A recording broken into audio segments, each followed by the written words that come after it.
Forgot my background for a second there, y'all. I take responsibility. Let's indict the motherfucker. Let's indict. Obama. So, baby, how good was that? Because you'd be in jail. And I'm proud to be an American, where at least I know I'm free. And I won't forget the men who died and what they meant to me. You know, there's that I'm proud to be a Canadian version of that song, which doesn't rhyme at all, so that's good. Welcome, welcome, welcome, everybody. We are back. We're here. Am I muted? Always muted, Marco. I'm free. Wow, sounds so good, looks so good. We love to see that. Welcome, welcome. Thumbs up the ting. Thumbs up the ting. We're here. It's a new dawn. It's a new day. It's a new life for me. Welcome, everybody.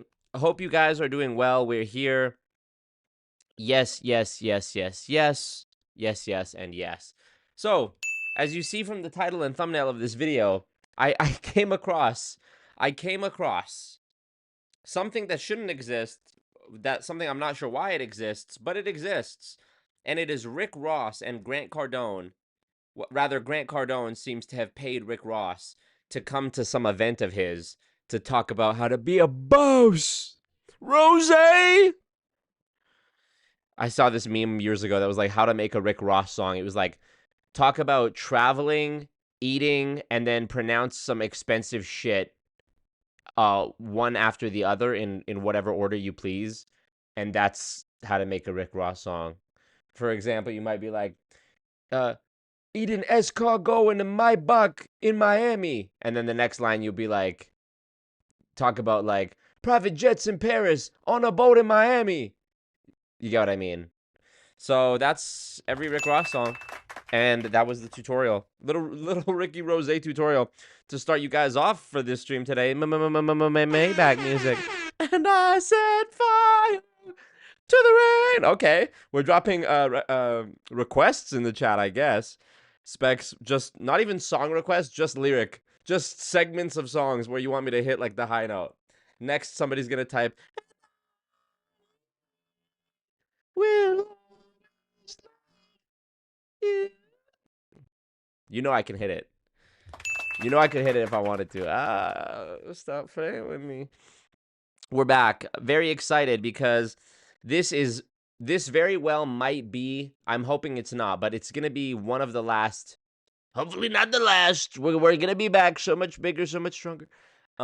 Streams before I move back, not back, but move back away from Canada. You guys know last year, almost exactly a year ago, I put out a video called I'm Leaving Canada, and this was about my personal safety, the ballooning cost of living, etc., etc. Well, good news and bad news. Good news is my experience over the last year living abroad has reaffirmed to me that it was probably the smart thing to do considering the circumstances of my life. I'm a YouTuber. I don't need to stay in one geographical space to do the work that is important to me and to so many people, and to stack up that guap and back up that Brinks truck.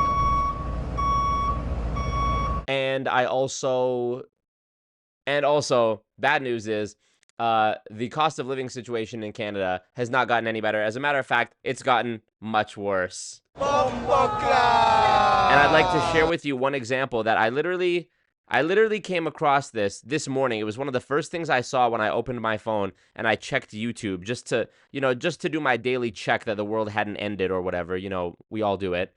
And this is what I saw. I'm going to show you what I saw. Screen capture. Let's bring it up. Jamie, pull that up. Jamie, and everybody thumbs up the ting, of course. Everybody thumbs up the ting and turn on the ting and Streamlabs link in the chat. Okay, here's what I saw. This is fucked. Okay, let's switch over to this screen capture. Oh, I see. I was doing more good news for you guys. I did a multi-level misery call, another multi-level misery call a few days ago for the next episode of that. And it is with, finally, Bad Dog Sports. I'm so excited. He is probably one of the most entertaining people I've ever talked to, just to listen to. He's such a great storyteller. I remember I did a multi-level misery live episode like a year ago, and he was on there for a bit, and we did some back and forth Trump impressions, and yeah, it was really cool. I can't wait for that episode to drop. He used to be in Amway, and his story is he has some insane stories about his time in Amway. Yes, Marco in the afternoon. What can I say? In the evening, there's kids running around, and so the afternoon is when I gotta do it. I gotta get it where I can get it. I gotta flip it. I dip it. This is every Busta Rhymes song. Then I gotta get him. Then I gotta hit him. Then I gotta flip him. Then I gotta get it. Then I gotta get it. He's not even. It's not even impressive. You're just saying the same thing over and over again. And people be like, "You see how fast Busta Rhymes drops?" He's like, and again and again and again and again. It's like, okay, dude. Great. I need a tissue.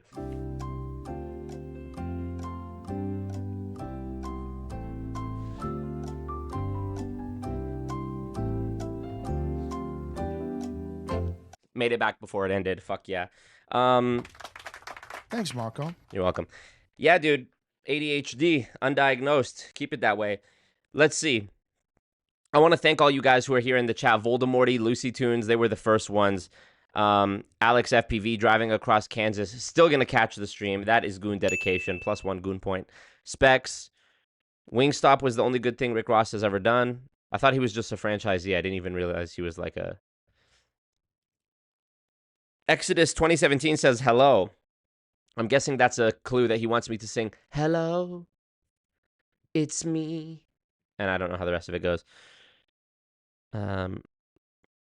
Out here in New York, concrete street jungle where dreams are made of. There's nothing you can't do. Oh, we're gonna have our little lag. I can feel it. The computer is starting to go. I don't know if you could hear that because of the noise gate on my microphone, but it seems as though we're gonna get some lag at some point here, and you know how it goes. We just have to thug it out and push through it, and then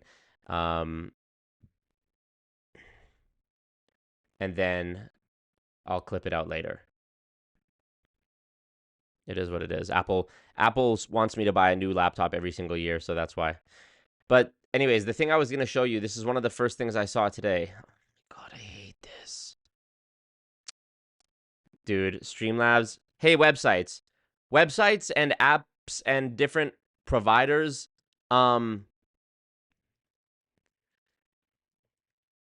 When you make something, just leave it alone. Stop fucking, modifying it. For God's sakes. Oh my God. This is so annoying. Look at this.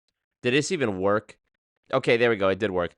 So the dono goal has been changed to flight to a third world country. Because soon, very soon, I will be, concluding my visit back to Canada where I was visiting family, and I will be once again embarking on another extended stay in another part of the world, in what many people would consider to be a third world country. Yeah. So the adventure continues. And you know what? I've compiled all of the photos and videos that I took on my phone or otherwise this past year, 2024. And I think I could make a really interesting video about my experience in 2024, where I was living, the culture shock, the differences that I saw in cost of living, lifestyle, culture, people, etc. in that place. And I think this, and the lessons I learned, I think this would be a really, really illuminating video to show people, who are currently struggling with life in the West and the cost of living in the West, which is basically everybody. But here's the example that I wanted to show you of how the situation is getting even more dire in the United States, in Canada, unfortunately. Let's check this out. Most major Canadian grocery stores package their meat on site, and there are federal guidelines they have to follow. And so these guidelines say that the weight of a product, like ground beef, like chicken, like steaks, it can include the weight of the packaging. You're supposed to be paying for the meat, and that's it. I don't know why it's only in the left ear. That's CTV Vancouver's bad, not mine. So the scales have to be calibrated in a way that it doesn't include packaging. A Vancouver law firm is accusing 3 grocery store giants of breaking those rules.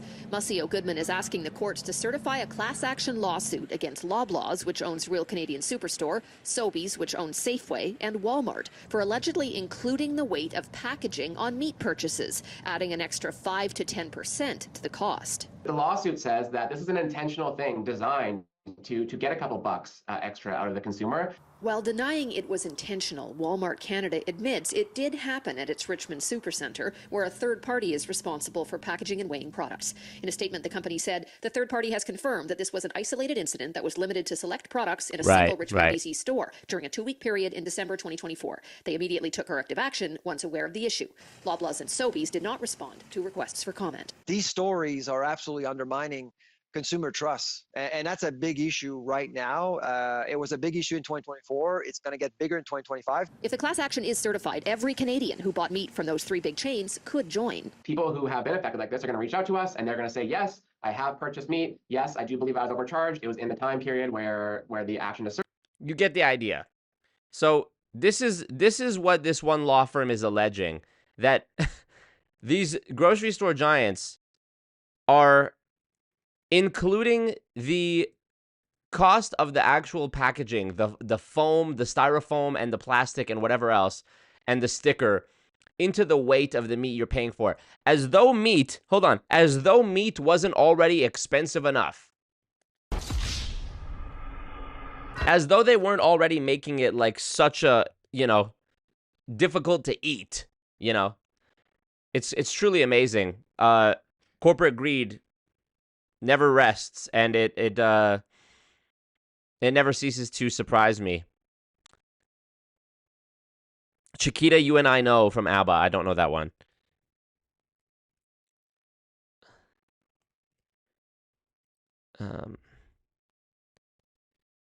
Singing Alicia Keys' chorus in a crooner style, right? You guys know Richard Cheese? He's done stuff in movies and stuff. Like, he's the guy that's got like my neck, my back, my pussy, and my crack. He does that one. He does like famous songs that are not lounge songs and turns them like lounge or swing style. Like, don't you wish your girlfriend was hot like me? He's done that one. Make it drop something something for that wet ass pussy. That's another one. He's also in the Lego Batman movie. There's a character of Richard Cheese in the Commissioner Gordon's going away retirement party that Batman attends in the Lego Batman movie, which is my favorite movie, fun fact. There's so many different things. Sorry, I need to talk about Lego Batman for a sec. The reason Lego Batman is my favorite movie is because it's not just about Batman, but it ties in so many different things from like my favorite pop culture properties ever. Like, for example, at the beginning of the movie, it opens up with a quote from, if you want to make a change, just whatever. It's lyrics from Man in the Mirror. I forget what the lyrics are. It's like, I'm starting with the man in the mirror. I'm asking him to make a change, blah, blah, blah, blah. And it's like Batman reading that. And it's Michael Jackson. Who doesn't love Michael Jackson? And then there's the scene where like Richard Cheese, who I've always enjoyed Richard Cheese. I can't really say like I'm a fan. I don't like ride around listening to my neck, my back. But I've always appreciated Richard Cheese. And there's the scene in that movie where Batman goes to Commissioner Gordon's retirement party and all the kids are singing like a chorus version of Man in the Mirror, and they're like, Shaman, Shaman. I thought that's so funny. And then there's like a Lego Richard Cheese singing there, and he's like, I'm starting with the man in the mirror, which is so swag. And what else? There's a very small cameo and one scene where Batman starts playing like a rap song about himself from like the built-in speakers in his helmet. And it's like, I'm Batman, I'm awesome, I got a 9-pack. And that's Lil Dicky, the rapper, comedian, actor, whatever. And that was like a cool cameo because I like Lil Dicky as well. And what else? Also, like, there's a bunch of villains that Batman has to fight in the movie from different like media properties. So like Sauron from Lord of the Rings is one of the villains. Voldemort from Harry Potter is one of the villains. Ray Fiennes, the voice of Alfred in Lego Batman, is the real actor, like this is what's crazy about it. The actor who plays Voldemort in Harry Potter does the voice of Alfred in Lego Batman. But also in Lego Batman, there is a character of Voldemort played by some other guy. So you have the actor who plays Voldemort and the character of Voldemort in the same movie, but not as, not with him being that role. And just like the little cameos of like, Channing Tatum is Superman, Jonah Hill is Green Lantern, like all these like voice actor cameos that I always thought were super funny. Billy D. Williams as Two-Face, like, which he famously never got to do in back when he was in Batman in 1989. He played Harvey Dent and he was supposed to be Two-Face in Batman Returns, but he didn't do it and they recast him in Batman Forever with Tommy Lee Jones. Even another one is Zoe Kravitz, who played Catwoman in The Batman in 2022, is the voice of Catwoman in Lego Batman from like 5-6 years earlier, before the Batman was ever being made. So that's kind of like a fun gag that she does the voice of Catwoman in Lego Batman. She only has one line and she literally goes meow meow. And just like, I don't know, the overall lore. Oh, Agent Smith from The Matrix is one of the villains in the movie. Hello. Of course, I love The Matrix. That's one of my favorites as well. I've only seen the first one, but people tell me that that's actually probably a good thing and that I'm not really missing out if I don't watch the other matrices. So I'm sure there's other examples that I'm forgetting, but yeah, Lego Batman. And Lego Batman actually substantively is the only Batman like feature film that actually deals with Batman's main character arc, which he struggles with in every movie, series, and reboot, but it's never really resolved. Like, the real Batman struggle is that he loses his parents and he conquers fear, supposedly, by becoming Batman and trying to protect others and making sure the same tragedy doesn't befall other children that happened to him. But really, it's about him, at least in the comics and the animated media, it's about him like opening himself back up and becoming part of a family again, which is the real thing that he fears, is losing more people that he loves.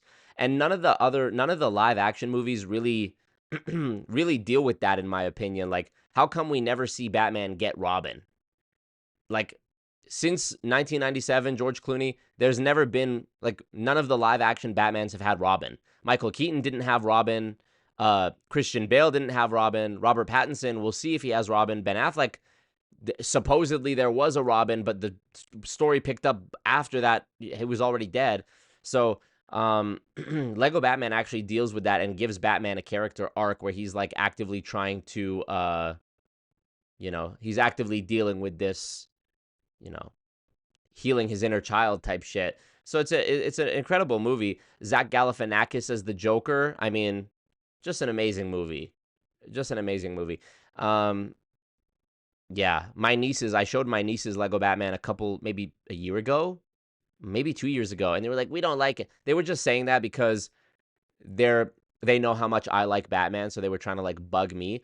Recently, I forced them to watch it again. I forced them, and they actually liked it. So I win. They just couldn't appreciate it for the cultural significance that it has. So Lego Batman, thumbs up the ting. We love to see that. I'll put a chapter marker on the screen for talking about Lego Batman. Okay. Yes. So when it comes to the cost of living in Canada, as we saw in that video, if the allegations of the lawsuit by that Vancouver law firm are proven to be true, and it turns out that yes, indeed, these grocery store giants have been including the price of packaging in their weighing process and pricing process for meat products, which would be absolute fraud and deception and scammery and whatever else you want to call it. It is just yet the latest in a long line of nonsensical corporate greed tactics that do nothing except enrich the people who don't need it and kick the people who do need the help. Kick the little guy while he's down and boost the big guy while he's already up. It's so fucking crazy. As I'm trying to like look at topics to branch out, not just to talk about MLMs, but to talk about other sort of like scam culture adjacent things.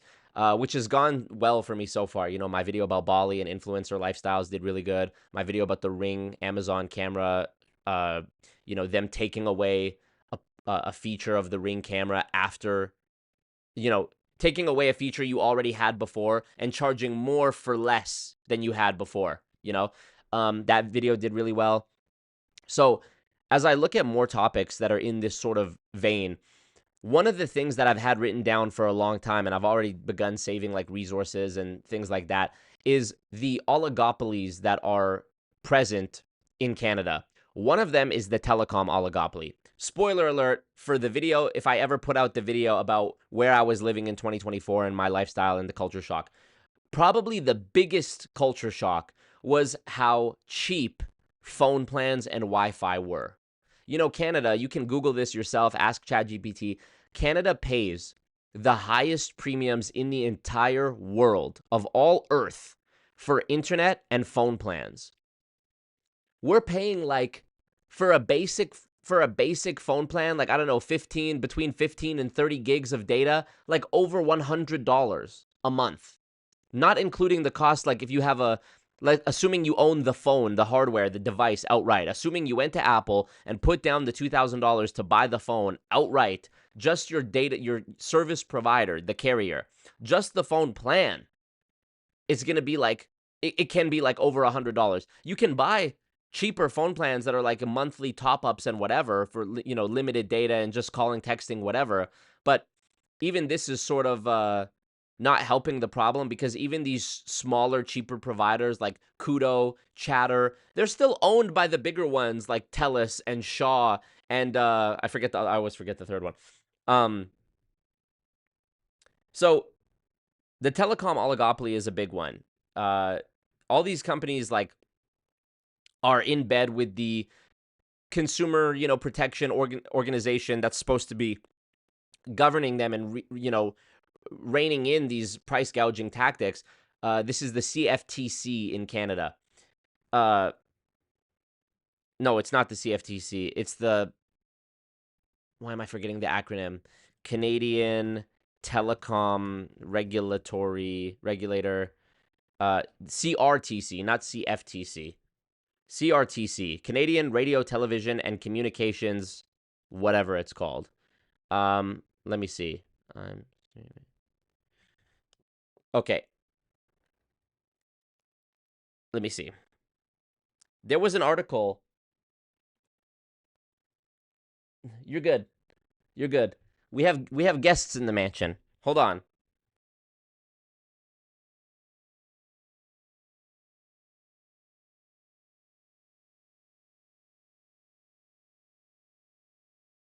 We have guests bringing the Emperor treats into the mansion. Thank you. To my loyal servants. Mwah. Thank you so much. I appreciate you. I remember reading this article last year, and it was like there was an accompanying news clip from CBC or CTV or one of these Canadian news outlets.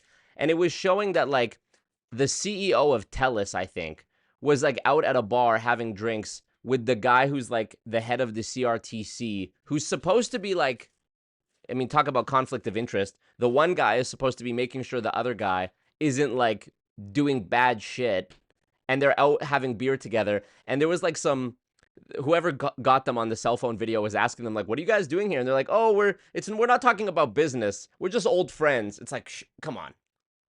These two guys who are both presumably millionaires chilling at some bar in Toronto together, and they didn't talk about, okay, sure, whatever you say.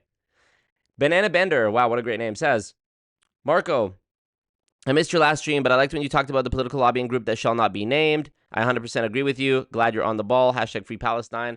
Guys, it is time for another episode of Don't Talk About Israel. You know how the game is played.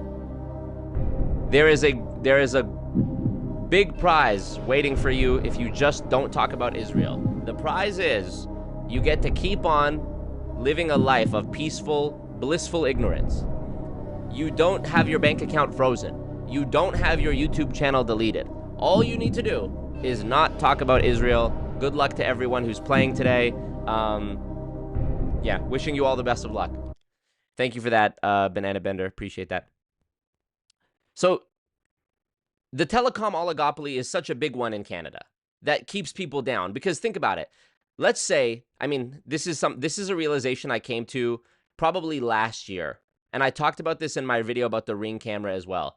I have always told myself, nobody cares. Life's tough. Be a man. Work harder. Pick yourself up by your bootstraps. Pound the pavement. Grind it out. This has done wonders for me in my life. To this day, I find myself being like, I should just work harder. I should just work harder. I should wake up earlier. I should go to bed later. I should edit longer. I should get less distracted. I should be on my phone less, on and on and on. And this is done well for me, certainly in my life. Be brave. Take risks. You know, my entire YouTube channel was built off taking risks. I would have never been here talking to you right now if it weren't for the fact that in 2019, when I was slowly bleeding away with my savings, desperately trying to make it as a YouTuber so that I didn't have to go back to get a regular job ever again. If I had never been in that situation and gone to the World Financial Group meeting and crashed it and the police showed up, like, that was such a level of, like, you know, I look back on that video, like, if I watched that video today, like, I guarantee you my hands would be sweating just watching the video. Never mind the fact that I actually lived it. The fact that I was doing that when I was 23 by myself with a cell phone, not even a hidden camera, just my phone, filming this shit, and like confronting these guys and making a joke out of it, and like the police showing up and I still kept doubling down. Like, that what you were seeing at that time was a man who was like desperate to just not get a job again. But anyways, enough about the backstory. You already know it. At some point, you're just deluding yourself to continue gaslighting yourself and saying, oh yeah, just limit my monthly expenses, just eliminate more costs. What the fuck can I do when I've eliminated every, like, leisure cost in my life? I don't smoke, I don't drink, I don't go to the club, I don't do drugs, I don't do none of the stupid shit you would think a young man in his 20s is doing with his money, okay? I own less stuff now than I've ever owned in my life. I own nothing. Virtually nothing. The stuff that I do own is worth so little that it wouldn't even be worth anything at an auction. My laptop that I have right now, this $6,000 laptop, I don't even own it. I don't even own this laptop. I'm still financing this laptop. All the other stuff I have, it wouldn't be, you know, my camera's 4 years old. I doubt anybody would get much money for that, if any at all. You know, I own very few things. My camera, this microphone, the clothes on my back, this water bottle, my phone. That's basically it. A couple books. I have a few books left. That's honestly it. That's honestly it. I don't have a car.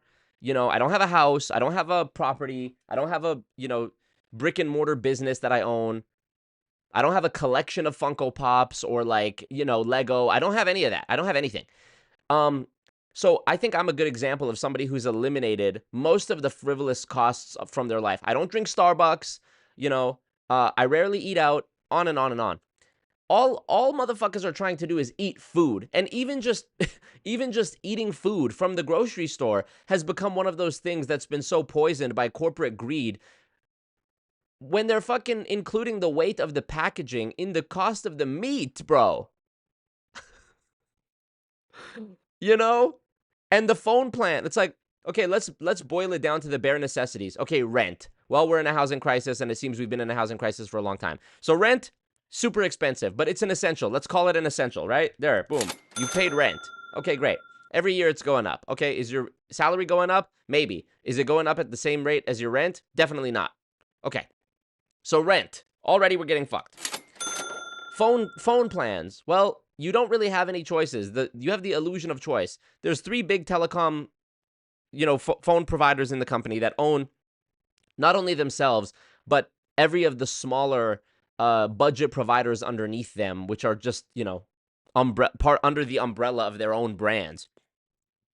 So phone plan, if you want to have like a phone plan that's even moderately good with some data for when you're out and about, if you need to use Google Maps or whatever, not even international calling, even the texting and calling that you do get, you know, it's like I'm on this temporary phone plan with Chatter since I've been back in Edmonton. Bro, this thing fucking drops half the calls. I was trying to call the bank. My credit card got stolen. I was trying to call the bank. 2 different times I waited on hold for like 20 minutes only for the call to get fucking dropped. I'm in Canada. And they never called me back. Woo! Make it make sense. So, okay, phone plan. Let's say that's an essential. Phone plan, you're getting scalped. Okay, food, you're getting scalped. Okay, grocery stores. Food, you're getting scalped. Grocery stores, everybody hates Galen Weston, you know, Loblaws, Kroger. What's the other one? There's like Loblaws, Sobeys, and I'm thinking Albertsons, but that's in the US. There's another one. Same thing. Food. A big oligopoly of, it's not a monopoly because there's multiple companies that control it, but they're sort of amorphous, you know, they help each other. There's an oligopoly for the phone plans. There's an oligopoly for the food. There's a just market shortage when it comes to available housing. So it's truly exceptional. Let's say that one. Food, groceries, and what was the other one? Telecom. Need I even go further? Need I even talk about like beauty and skincare products, you know, things like maintenance, deodorant, shaving cream, razors, etc. All this stuff has increased in price too, you know. I've seen videos about shrinkflation where it shows how like the deodorant, if you were to actually like remove the plastic on a stick of deodorant that's yay high, if it's this high, as high as this phone case, and you actually were to cut it open and do like a cross section of it, the actual deodorant only fills up like this much. There's this much, which is just empty fucking plastic. So, reason I bring this up is because I think I'm a great example of somebody who has, as much as possible, reduced their cost of living. The last year that I was living abroad, I was living in a country that many of you would probably consider to be a third world country. I didn't mind it, but let's be real. If a third world country to you is one where there are rats and wild dogs and wild cats and bats just outside, then it was a third world country. There was rats. There was wild cats and dogs and bats and, you know, there was one, I have a video of this. Just before I came back to Canada, I'm walking down the street in the neighborhood I was living. Some lady there was a fucking monkey. Some lady had like a actual monkey just on her shoulder. You wouldn't see that in Canada or the US. And it was fine. Everybody's like, oh yeah, there's a monkey. Nobody cared. Anyways, when I was living in this country, the costs of living, the cost of my rent, my groceries, my phone bill, internet was lower than it has ever been in Canada. Less than half for all of it. My rent for that apartment that I was living in was less than half of what I would have paid had I chosen to renew the lease in the apartment I was living in for 3 years in Canada. In Edmonton, when I moved into the last apartment I had end of 2020, and I was there till the end of 2023. The first year I moved in, the rent was $1,250 Canadian dollars. Then it was $1,350, then it was $1,450.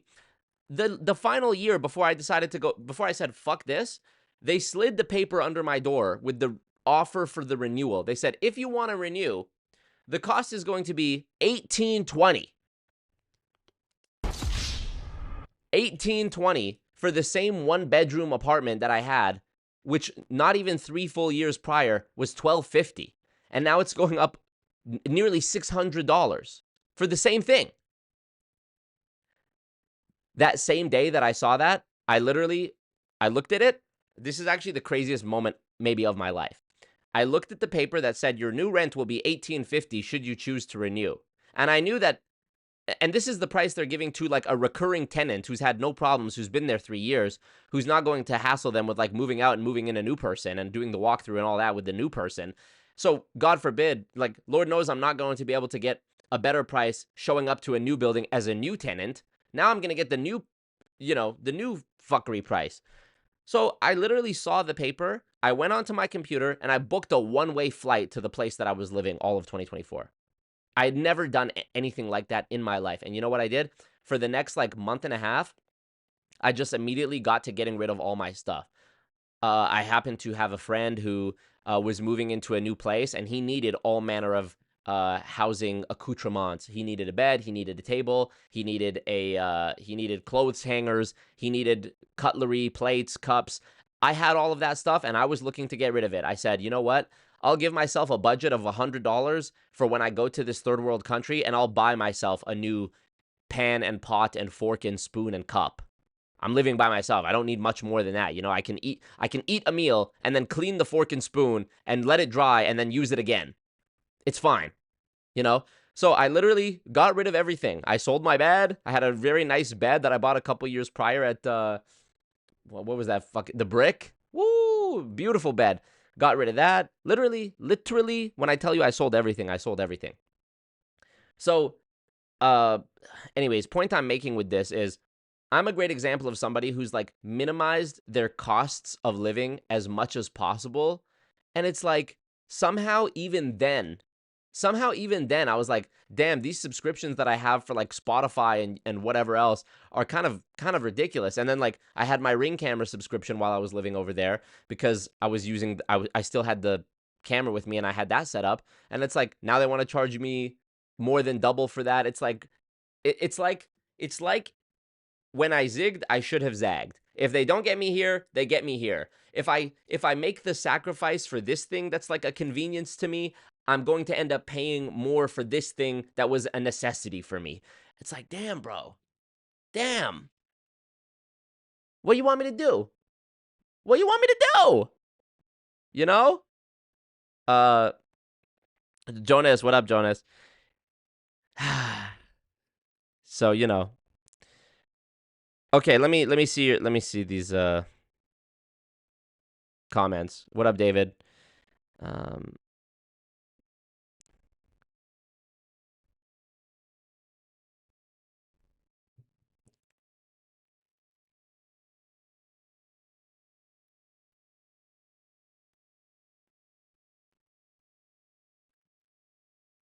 Why did everybody is on timeout for nobody banning or timing out this Brian Loro guy. Brian, Jesus Christ.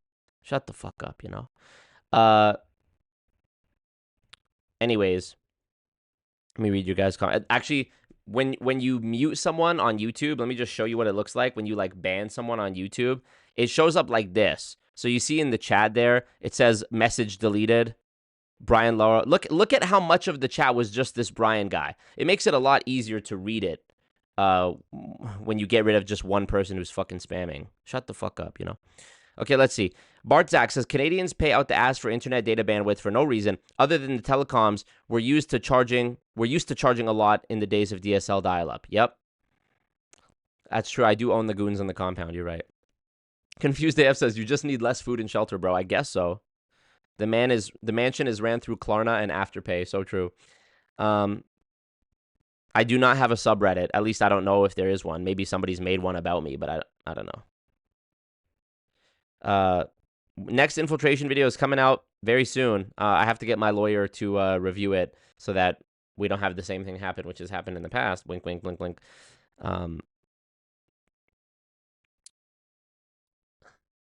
I cut my cost of living so my wife can spend it. LOL. Nice.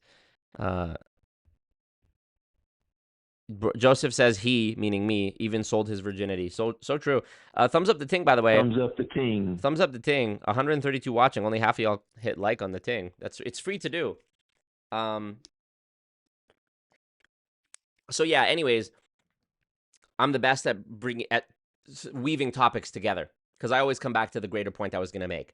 This is a very timely thing for me to discuss because, as you may or may not know, Trump has become the president once again, and he is being inaugurated. Is your lawyer? Don't talk about it. No, my lawyer is not. My lawyer is not. Don't talk about it. M. Saleh, thank you, bro. Have you considered moving with your parents?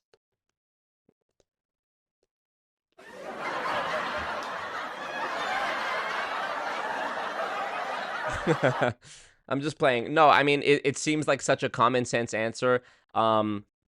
That's, of course, I've considered everything. You're talking to a guy who left behind his friends and family and sold everything he owned to go live in a country where there's monkeys and rats on the street. But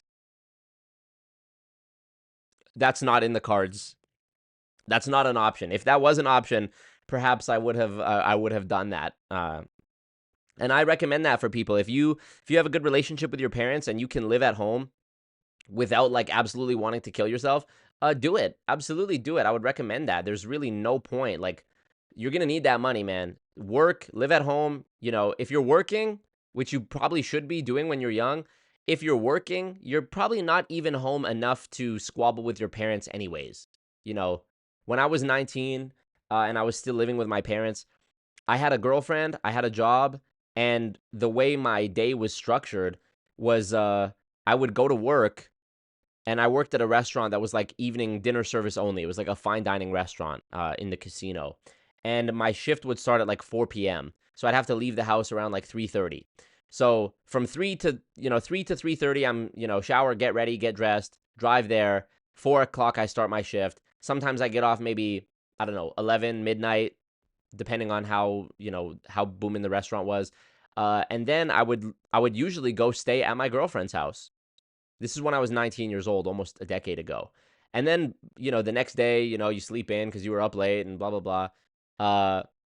Next day, I go home, I don't know, maybe 1, 2 p.m., wake up late, have like a late breakfast, lunch, whatever, chill, hang out with my girlfriend, go home for like 2 o'clock. And then I was only at home for like an hour before I had to, get ready to go to work again. So I was very much trying to minimize the time that I was at home when I was 19. But beyond that, no, it wasn't an option for me. Especially, I kind of need to have my own place because a big chunk, I mean, my living is made by me rambling to myself in my apartment. And if I had parents in the house or like, other people around, listening to my ADHD ramblings, they probably wouldn't, that probably wouldn't be the greatest quality of life improvement for them. So, yeah. Marco would rather live with apes and rodents than live with his parents. That's certainly one way to put it, Joseph. You're not wrong. Thank you for the dono, Mo.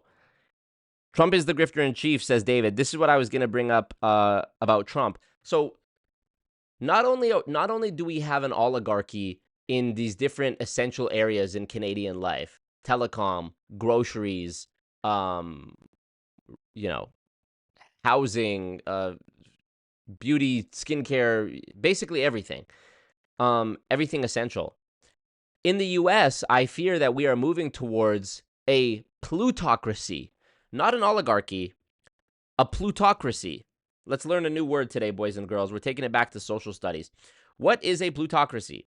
Plutocracy, government by the wealthy. Example, the attack on the Bank of England was a gesture against the very symbol of plutocracy, a country or society governed by the wealthy, an elite or ruling class of people whose power derives from their wealth. Well, I mean, look no further than your boy Elon. I like Elon. He seems chill. I've watched the podcast that he's done. I fuck with Tesla. I fuck with, But the fact that Elon is so powerful and doesn't even seem to be like, not even seem to be, aside from the Doge thing, the Department of Government Efficiency, I don't think he's he's not an elected member of government, right? So I don't know, maybe Trump has given him some position. I don't know if that's possible or how that works. But like, I was tuning into the replay of the inauguration briefly this morning, and the first guy I saw in the audience was Tim Apple. What the fuck is Tim Cook? I mean, maybe this is how it's always been, and it's just a uniquely American thing. I know America, they love that dollar. They love that almighty dollar. They love holding a gun to the head of the rest of the world with their military. The U.S. spends more on their military than the next 10 countries combined. Like half of the congressional budget, half of the total amount of money they receive in tax dollars from you, the people, goes towards the military. I don't even want to think of what kind of fucking technology they have that we haven't seen. They've probably built Iron Man, So yeah, the fact that such powerful people, Zuckerberg, Jeff Bezos, Elon, it's like everybody's like just trying to gain favor with the president. And it's concerning to me because normally I would have some faith that like, the president isn't gonna, it would be so obvious that there's like a conflict of interest or that there's corruption going on. But I don't have that same like faith in humanity when it comes to Trump, because this is the same guy who literally 2 days ago launches the fucking meme coin. A meme coin. The president, the incoming president, launches a meme coin 2 days before he is to be inaugurated for his second term. You can't make this shit up. And then the next day, Melania coin. If I didn't laugh, I would cry. It's like, what other choice do I have but to go to another country, you know? Voidzilla. It was on CoffeeZilla's second channel. Okay. This has nearly a million. CoffeeZilla's the fucking man. This has nearly 1 million views in 15 hours. And it was like just a quick one take video. Look at this. Look at this. Melania coin. Steven posted, Trump meme coin is insane. 2 days ago, got 1.3 million views already. What a legend. I hate my life. 958K views in 15 hours. I mean, I'm a member of the public looking at this, so it's not refreshed for me. In Steven's back office, YouTube Studio app, this probably has over 1 million views already. What a legend. 715K subscribers on your backup channel. You're the GOAT. It's done. You're the GOAT. You know, this is the same president who launched a crypto coin 2 days before he became, was sworn in, is the same president who made Betsy DeVos, the wife of the Amway CEO, his Secretary of Education. She's somebody who's famously unashamed about what she expects, in return for the political favors that her family does through political lobbying and donations. She famously has the quote where she said, "Now I simply concede the point. We do expect some things in return." You can search that up. Betsy DeVos, we do expect some things in return. It's the same president who, prior to becoming the president the first time 10 years ago, or almost whatever it was, 8 years ago, was a spokesperson for ACN for 10 years. For 10 years. You guys have seen my ACN video, I presume, if you're here on this channel. It's my most viewed video. Wink, wink, wink. And in that video, I show that Nathan, the guy who was like the ringleader of it, by complete coincidence, this just happened to be the guy who was running the scheme that day. He wasn't even the one who invited me. The one who invited me was that Justin dude from the video. And when I went there, Nathan was the guy presenting it. Nathan had like a picture with Trump out from one of the ACN events where he did like a meet and greet. I included that in the video. It's just fucking crazy that this dude is the president 2 times. And you know what? Don't call me a libtard. I have mixed feelings about it because, a lot of people got mad at me for saying that Trump was a G. I have no cognitive dissonance or I don't wrestle with this at all. I get where I stand on Trump. I do like certain things about Trump. 2 things can be true at the same time. And one of the things that I think is true about Trump is he is a G. This is what people were mad at me for saying. He is a G. Is he a scammer? Yes. Has he arguably done more to further the evil agendas of the multi-level marketing cabal than anybody else? Probably yes. Probably yes. He was the fucking president. And making the Amway, the wife of the first lady of Amway, his Secretary of Education. What the fuck? I feel like Kanye when he's talking about Lady Gaga and he's like, what the fuck does she know about cameras? What the fuck does Betsy DeVos know about education? He did have his own MLM, the Trump Network. He did have a string of businesses that were failed, like Trump Steaks, Trump Ice, Trump Clothing, Trump whatever. Different casinos that failed. Real estate plays that he made it look like they were his, but really it was just a licensing deal to put a sign that said Trump on it, but he didn't really have anything to do with it. Promoting ACN, having a shit coin, meme coin, the gold shoes, the NFT trading cards, you name it, bro. There's so much stuff. At the same time, yes, Trump is a G. You cannot fake getting shot in the head and you stand up and you go fight, fight, fight. I don't care. Even if you're the villain, that is gangster shit. Even if let's show respect where it's due. We can be critical of people who we like and vice versa. We can give credit to people we don't like. It works both ways. We shouldn't, be so black and white in our thinking. All the stuff I said about Trump, about him scamming and, aligning himself with different people. Yes, all of that's true. Still, though, when you get shot in the head and you stand up and you go fight, fight, fight, before you're even sure if it's safe, before you even know where you've been hit, before you know if you're bleeding out, before you know if you're like already dead and you're just like, this is some hallucination you're having from the afterlife about being on stage. The fact that you would stand up and go fight, fight, fight, like, come on, bro. That was actually like, that was gangster shit. And people got mad that I said that, but that's true. That is true. He is built different. I'm not saying it's good or bad. I'm just saying he is built different. So yeah. People forgot about that so quick. I swear to God, if Biden was shot and survived, fight, fight, fight. People, we would have never heard the end of it. You know, we never heard the end of it. So in some ways, I think Trump winning was better for the culture. You know, Zuckerberg is walking back the fact checkers, air quotes, on Facebook. There seems to be like a push for free speech. I mean, who knows if that's actually true? I'm sure the powerful are still going to try to limit speech that critiques them specifically, but it is. I talked all about free speech on the last stream. Yeah, I don't know. I think you know, DEI has now DIE'd. You know, DEI is dead. The counterculture of like, you know, conservatism and traditional values and all this, you know, alpha male manosphere stuff that was swirling in the last few years has now become not the counterculture, but now is the culture, you know? So again, there's good and bad to all of this. There's bad in that a lot of these people are just trying to grift or sell you a course or a meme coin, Trump included. And some of it's good, you know? Some of it is good. Like it's good that somebody who's like clearly a fake person who's like pandering. You better thank a union member. Remember when Kamala said that? Remember when Kamala did this? Remember when Kamala was like, remember when Kamala went on whatever it was and was like, yeah, girl, I'm out here in these streets. yeah, girl, I'm out here in these streets.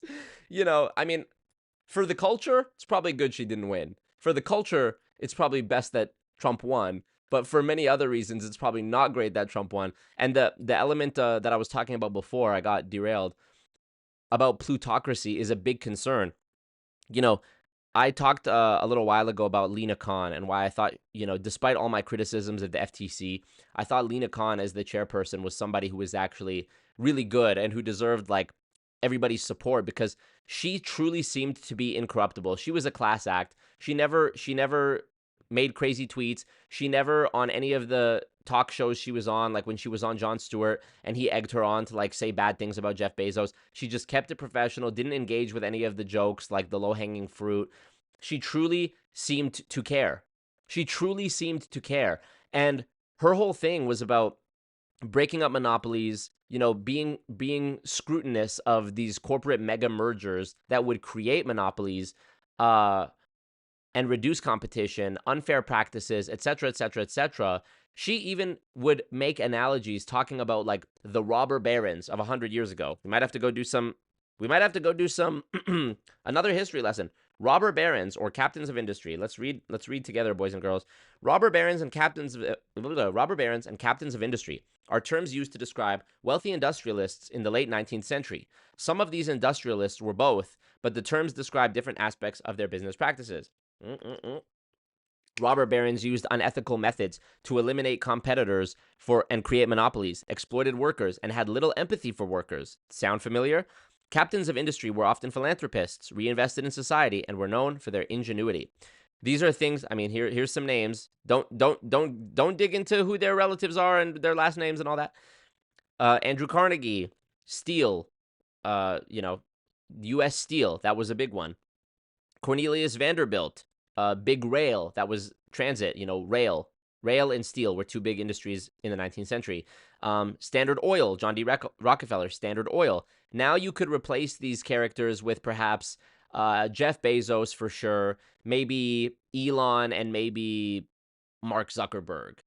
If you were to think about what the big industries are today, AI, online shopping, I guess e-commerce, and just tech in general, vehicles. It's sort of similar, actually.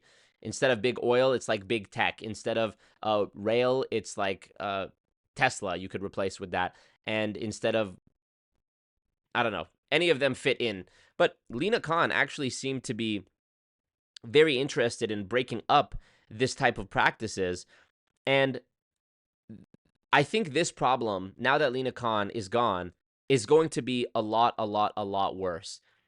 I don't want to fearmonger. I'm just going to share with you something I've just discovered in the past couple of days. One, there's an overlap in some information that I've seen. I'm going to airdrop this to myself so I can pull it up on the screen.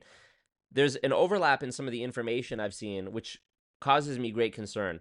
The first was, a couple people had sent this to me. This is a new FTC notice. FTC, come on now. FTC proposes rule changes and new rule to deter deceptive earnings claims by multi-level marketers and money-making opportunity sellers. Now, just to remind you guys that the FTC does know full well that MLM companies are pyramid schemes, I want to just take you and address your attention very briefly to the Federal Trade Commission's actual Instagram account. They made their most recent post is this post, which I liked, and so did Dave Vaughn. Have you ever joined a multi-level marketing program, blah, blah, blah, blah, blah? The FTC is considering new rules aimed at curbing false earnings claims by promoters of MLMs and money-making opportunities. And we want to hear from you about these proposed rules. Will they help the FTC protect you? Blah, blah, blah, blah, blah. Now, mind you, this was made 5 days ago before the new FTC chairperson is coming in at Trump's appointment to replace Lena Khan. Notice the image they use is a literal fucking pyramid. There's one person, then 2 people, then 3 people, then 4 people. They know they know MLMs are pyramid schemes. And I don't want you to get too optimistic about this proposed rule-making implementation. I don't think it's going to happen because the same thing has happened many times before over the last however many years. I remember in 2021, I got a pang of optimism because I thought, oh, they're finally going to do something about it. They're going to make MLMs subject to the business opportunity rule. They're going to actually enforce these false promises about how you can make $100,000 a month and blah, blah, blah. As far as I know, those fines were either never imposed or rarely imposed for the literal hundreds of thousands of Instagram stories that are made every day across all MLM companies and their distributors saying you can make $10,000 a week if you just recruit 5 people who recruit 5 people. This is what it looked like under Lena Khan. So I went to go find the article, the actual article. Here it is, January 13th, 2025, exactly 1 week ago. The Federal Trade Commission is seeking comment on a proposed rule change. Obviously, this is where all the MLM companies band together and they write letters and they're this sort of controlled opposition and they send in they have a bunch of their brainwashed distributors say, no, this is my livelihood. I need this, blah, blah, blah, blah, blah. And, you know, the actual public is going to say, no, these are scams. Here's all the data, blah, blah, blah. And we're going to get ignored. Interestingly, I scroll. And here we go. The commission, again, another little lesson here. The FTC has 5 commissioners, okay? They're a mixture of Democrats and Republicans, but of course 5 is an odd number, so there's always going to be a majority of one or the other, Democrat or Republican. I think with the most previous administration, it was 3-2 in terms of Democrats versus Republicans, and now with Lena Khan being out and the new guy stepping up, it's going to be, his name's Andrew Ferguson. Remember that name. We're going to be talking about him a lot over the next 4 years. Andrew Ferguson is going to be the new chair. He's a Republican, and I'm sure the new person is going to be a Republican as well because Trump's back in charge. The commission voted to approve this issuance of the proposals in the Federal Register were 3-2. So three of the commissioners voted, yes, we should propose a new set of rules. We should ask the public for comment on this. We should see if there is an appetite among the people for change when it comes to the deceptive claims made from people in multi-level marketing. But 2 people voted against it. 2 people voted nay. Their names are Andrew Ferguson and Melissa Holyoke. Andrew Ferguson issued a dissenting statement joined by Commissioner Holyoke. Shall we read it? Let's read it. Dissenting statement. So this is the statement that he says he disapproves of the new rule, the proposed rule. and Melissa Holyoke has like signed her name on it as a, you know, show of support. Here's the post. Here's the actual quote. This is the whole thing. Okay, this is as long as it is. Let's read it. Let's read in this one short paragraph. Let's read the great logical, reasonable, rational reason that Andrew Ferguson has given for why he doesn't support rules around pyramid scammers scamming people through false promises. Let's just see what he says. I, Andrew Ferguson, dissent from these 3 notices and advanced notices of proposed rulemaking. Why can't I highlight? As I have said repeatedly, the time for the Biden-Harris FTC to issue or propose new rules ended the morning after the presidential election. The voters decisively rejected the Biden-Harris FTC's onerous regulatory agenda at the ballot box. Some of these proposed rules may be in the public interest and within our legal authority, but whether they are lawful and whether they are prudent and sound policy choices are decisions that belong to the incoming Trump administration and not to lame duck Biden functionaries. Fortunately, because these are notices of future rulemaking, the Trump administration will decide whether they will ever become final rules. So literally, and this is also 1 week ago, literally the only reason that this guy, who is now the new top gun of the Federal Trade Commission, the agency responsible for making sure American citizens are protected against monopolistic practices and MLM scams and the like, disagrees with this proposal purely because it was brought forth by the FTC, which was appointed by Biden, for no other reason. He even says these might be within our they might be sound policy choices that are within our legal right to pursue, but Trump should be the one to decide. It's such a blind and obvious show of like political bias, if there ever was one. In my opinion, Andrew Ferguson is not fit for the job of FTC chair. He's not fit for the job of being involved with the FTC in any capacity, let alone FTC chair. This is my opinion, because your job as a commissioner of the FTC or as the chair of the FTC is to do what's best for the people. You are in regulatory, you are in antitrust. Your job is to make sure that people are not being taken advantage of. And all the data has shown solidly for so long that MLMs are scams no matter how you slice them. I have an entire YouTube channel with over 100,000 subscribers dedicated thus far to showing this. And people have been able to look at me as an example of someone who shows you just how far these companies will go to keep their stranglehold on propaganda airtight. Lawsuits, harassment, threats, hate messages. I've literally been a martyr for this movement. You know, I've been sued multiple times. Most people don't get sued their whole life. I've been sued 3 times in the last 3 years. All of which are still ongoing, by the way. Streamlabs link in the chat if you want to support the boy. 3 times in the last 3 years. All by MLMs. All by MLMs. It doesn't matter if you're critical of... You could be critical of, like, child labor that's employed by clothing manufacturing companies. You could be critical of telecom. You could be critical of social media. You could be critical of Amazon, Apple, you name it. You probably won't get sued unless you're actually like leaking trade secrets or like infringing copyright or something like that.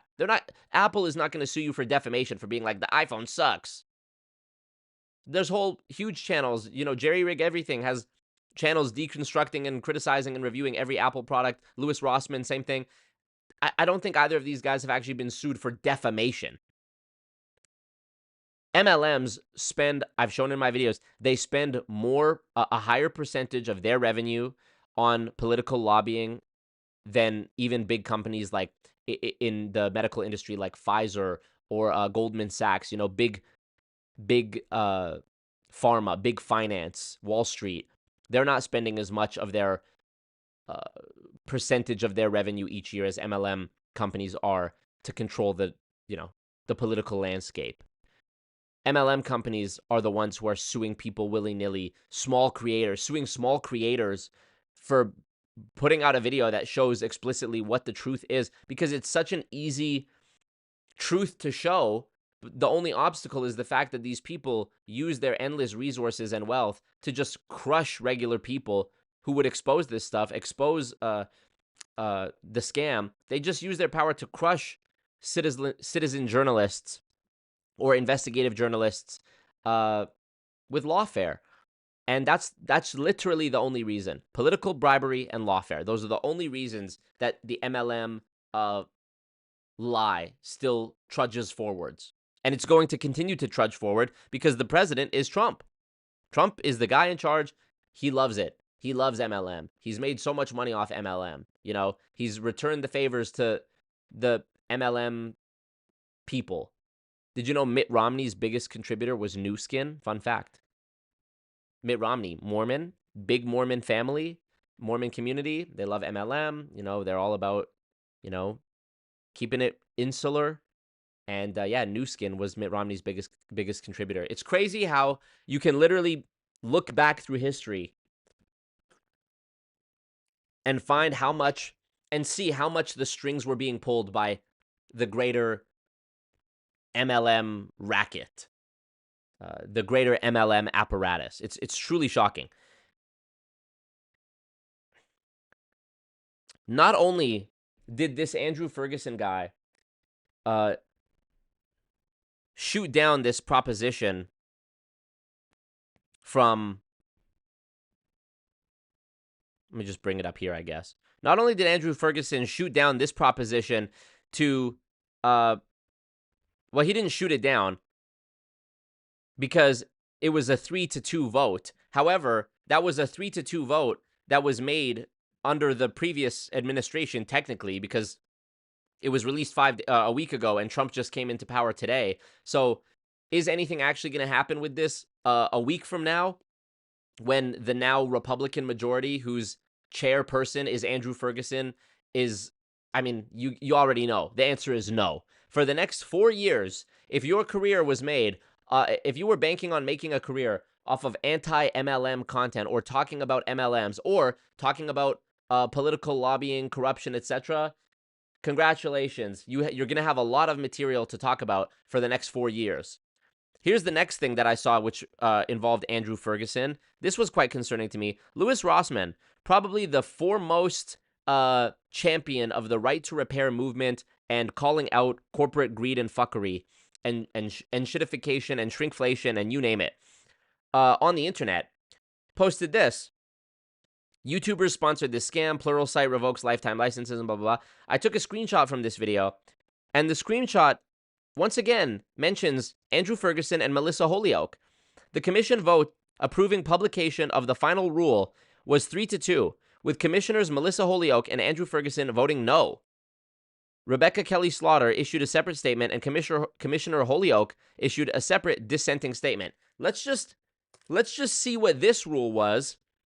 I want to show you what this rule was that Louis Rossmann covered that Andrew Ferguson once again disapproved of. You're going to see a pattern. We're on day one. We're on day one of the Trump presidency, and you're going to see. You've already seen one example that I've shown you of Andrew Ferguson. Here it is. Here it is. Here's another example. I'm going to bring up this one, and I'm going to bring up this one because 17 hours ago, Louis Rossmann made another video with Andrew Ferguson literally in the thumbnail, and it says, "Welcome to today's episode of How You're Getting Effed. I'm your host, the guy doing it," and it's a picture of Andrew Ferguson. Learn to love the name Andrew Ferguson, my friends, because over the next 4 years, if you are still a subscriber of Always Marco, you are probably going to hear me talk about Andrew Ferguson more than you hear me talk about any other person, any other scammer, any other company going forward for the next 4 years. Okay? Let's look at what the scam was. Here we go. Actually, let's go here. First, I'm going to summarize this one for you, okay? This video here, it's 10 minutes long. This is about click to cancel. What is click to cancel? I'm going to tell you. Click to cancel is exactly what it sounds like. Basically, I'll start it from here. Basically, Lena Khan, very eloquently and very gracefully, as she does, explained how there's a problem in the United States where people will sign up for a service with one click. Companies will make it exceptionally easy to sign up for their subscription or for their service. Okay? However, when it comes to canceling the service, companies have been known to make it extremely difficult, convoluted, confusing, or just outright impossible to cancel your subscription. And what her suggestion was that she put forth was called click to cancel. And the rule was very simple. It said it should take as many clicks to cancel as it took you to sign up. It should be no more complicated for you to cancel your subscription or your service than it was for you to sign up. If you were able to click buy now or subscribe here and click and then use your Face ID to double tap and ding, and boom, you're subscribed and your credit card goes through, it should be equally as easy for you to cancel the subscription. You shouldn't have to go log in, verify my account, settings, security, general, advanced, my plan, change my plan, cancel. Are you sure? Yes. Want to change it to one of these? No. Cancel. Cancel for 3 months and then renew? No. Cancel. Are you sure? Yes. Cancel. Sorry, the process timed out. The process could not. It shouldn't be that way. You shouldn't have to, you shouldn't have to like go to the post office and send in mail to cancel your gym membership. You shouldn't have to show up to the gym branch that you signed up for a year ago with your ID to cancel your membership if you were able to sign up online or over the phone easily.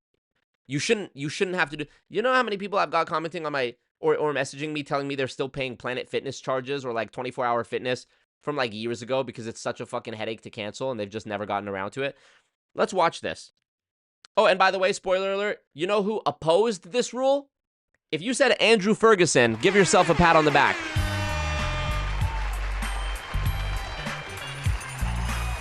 We're going to be seeing... What you were about to witness is real.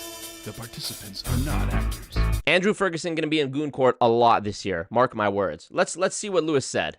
Shout out Louis Rossman, the GOAT. Cancel your fucking gym membership. You should have to stay on hold for 2 to 4 hours with your cable company to be able to switch to a different fucking provider. Look at the way to describe this shit. The U.S. Chamber of Commerce called the rule the latest abuse of power by a commission determined to micromanage the economy and undermine American free enterprise. This rule will deter businesses from providing sensible, consumer-friendly subscriptions, leaving Americans with fewer options, higher prices, and more hoops to jump through. You motherfucking sacks of shit are defending the you are such gaslighting pieces of shit. Imagine that. They're saying that this simple rule, click to cancel, the rule is literally the name. The rule is literally the name of the thing. And they are saying this is an abuse of power by a overreaching or overly, involved regulatory agency. It's an abuse of power, okay? That is going to make services more expensive and give people more hoops to jump through. Jessica Higdon voice. How? How? It never happened. It never happened. You fucking cunts at the U.S. Chamber of Commerce. You actually believe that you're making Americans jump through hoops by giving them a fucking cancel button. You're not making me jump through hoops by saying that if I want to cancel my gym membership, that I have to fly 1,700 miles back home or go to the post office and waste a half hour of my fucking life on first class mail. No, the hoops that I have to jump through are when you ask a business to create a cancel button on their fucking website, because God forbid they do that, it may cost them $100 million. The guy who agrees with this is going to become the chair of the most important consumer protection agency in the United States of America tomorrow. This was released 1 day ago, my friends. This is Andrew Ferguson. Louis Rossman need to be part of the technology cabinet and FTC. Yeah, I agree with that. Hey, let's make it happen. Me, Louis Rossman, CoffeeZilla. Those two, the latter two, are Americans. Maybe I can do something in Canada. I know Canada is like 1/10 of the size of the market of the United States. But hey, Louis, if you're watching, if you're aware of my existence, big respect to you, love you. I've watched you for years, big supporter. Me and CoffeeZilla, we're already friends. You already know. You've seen him in the chat a couple streams ago. I'm with you guys. I'm much smaller than both of you, but I'm getting up there. I'm climbing. We'll see how well the next infiltrating a pyramid scheme video does. Maybe one day we'll have 1 million subscribers and I'll be in the same league as you guys. Let's do something. Let's make CoffeeZilla the commissioner of crypto or whatever the fuck. Let's make Louis Rossmann like chair of the FTC. Something, bro. I don't give a fuck. Republican, Democrat, do what you got to do, Louis. Get up there. The fact that the only people who actually give a fuck about this and are making people aware about this stuff are YouTubers. If I didn't laugh, I would cry. The YouTubers in 2025, YouTubers are more trustworthy than the fucking government. And that's saying something, because how many YouTubers have been exposed for like running scams, selling bullshit courses, being pedophiles, etc., etc., etc.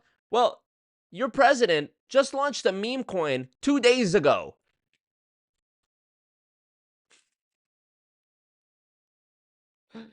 Oh, Lord. Lord, Lord, Lord, Lord.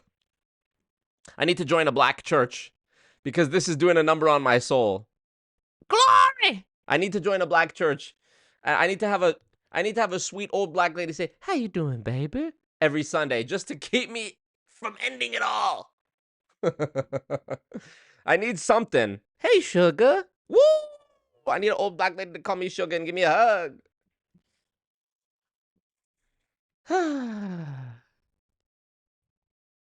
Agency in the United States of America tomorrow. This is a meme. It's a joke. But the thing is, we have the ability to fight back. And I'm going to show you how. Consumer rights is going down the drain. And it's going to continue to go down the drain. But that doesn't mean that we shouldn't do anything about it. We are, for the most part, on our own. And we have to deal with this stuff ourselves because we do not have a government that will do it for us. They take 30 to 40% of our paycheck every week, but what we get in return is not exactly what I was looking for. What the fuck are we doing it for? What am I doing this for? I grew up. I went to school. I never skipped school. Never once did I skip school. I only ever missed school when I was like so sick that I couldn't go. My parents did not play that shit. If the school called my parents to say that I was late for class, my parents would ask me why. And I would say I wasn't late. I had one fucking French teacher in high school who, if you were on time, she would mark you as late. If you were walking in as the bell went, she would mark you as late. And if you were actually late, she marked you as absent. So my mom, several times in high school, was like, "Why weren't you in French class? Where were you?" And I was like, "I was in fucking French class." Anyways, I went to school. I never skipped school. I didn't do drugs. I didn't drink. I never got drunk. I never went to parties. I never got anyone pregnant. I still to this day don't blow my money on stupid shit. I only ever had, I've barely done much traveling in my life. I've been to the US a couple times with family on vacations when I was growing up, or like a work trip when I was 21 that was paid for. You know, this past year at 27 years old, a year ago was the first time I ever even went like really abroad. The last time I did that, I was like 14. I went with my family on a trip to Lebanon. That was it. That was the furthest I'd ever been. Never been to Asia, never been to Europe until this past year. You know, still to this day, never been to Europe. Like, I went to university for 1 year. I didn't think that was for me. I mean, people are going to say, "Oh, that was it. You didn't go to university." But fuck that. All the people who did go to university are still getting fucked. It's like, you know, I know my life would be a lot easier. And I talked about this on the last stream. I said, I wish I was a person who just like went to work, clocked in, clocked out, went home. My wife is there. I would drink a beer. I watch the hockey game or whatever the fuck and hang out, chit chat. On the weekend, we do like, you know, we go to her parents' house or my parents' house and we have dinner. We go like have a little friends evening, something like that. And then I just live a normal life. I just live a normal life, and I don't think about Israel, and I don't think about the Andrew Ferguson, and I don't think about like multi-level marketing and the political ties and the history. I don't think about none of that stuff. I know my life would be a lot easier, but would it really though? Would it really be easier because of, you know, the the cost of being a normal person would eventually eat me alive, it seems.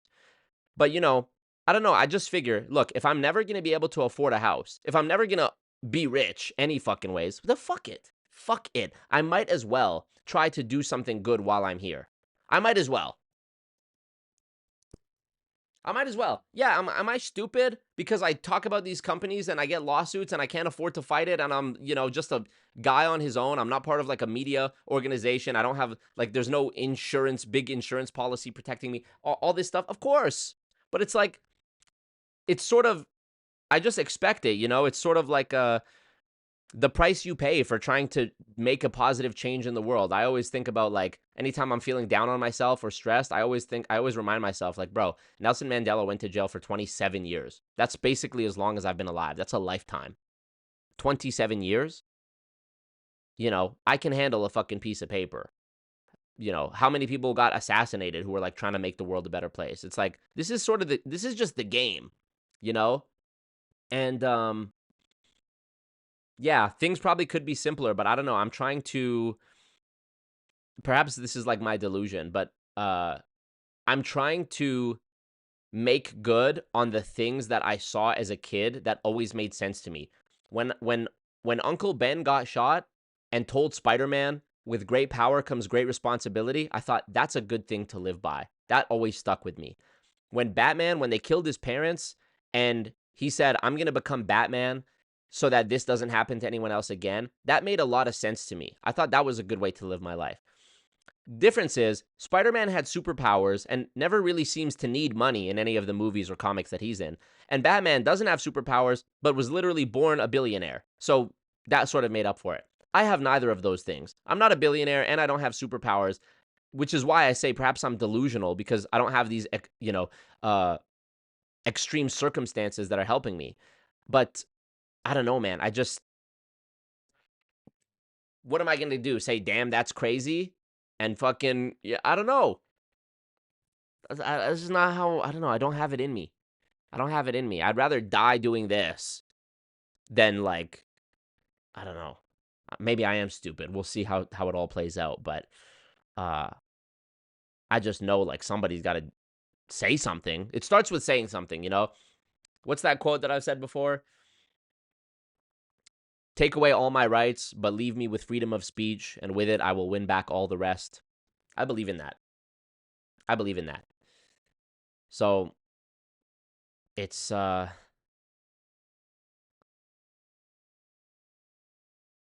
tough, but I really rock with Louis Rossman and what he does. That's something else I was going to say about this too. I forget. There's another Louis Rossman video where he talks about Andrew Ferguson. This was released 1 week ago, so it's a bit blah blah blah. It's a bit outdated, but let's check this out. For the last 7 fucking centuries has been redefined by a sociopathic corporation. This is the type of shit that should be illegal if there was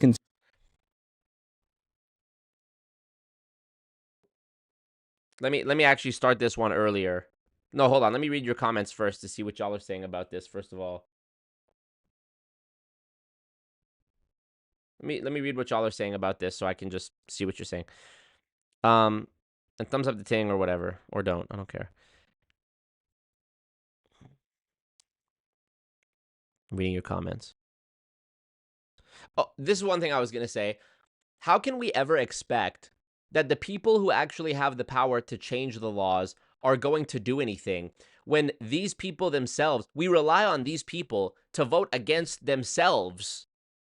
For example, let's say you wanted to introduce a very reasonable rule that says Congress members and senators aren't allowed to own private stocks. Flat out. If in order to bring that rule into effect, you would be asking these people who write the laws to say, to vote for something that is going to personally affect them negatively. Nancy Pelosi, why is Nancy Pelosi one of the best stock traders of all time?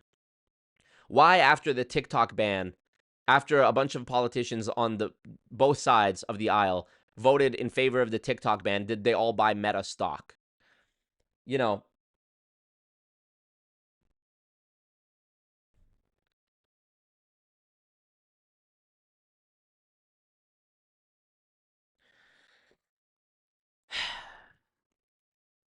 okay, I'm reading your guys' comments. I'm waiting for Baron Bucks, POTUS pump and dump crypto scheme. A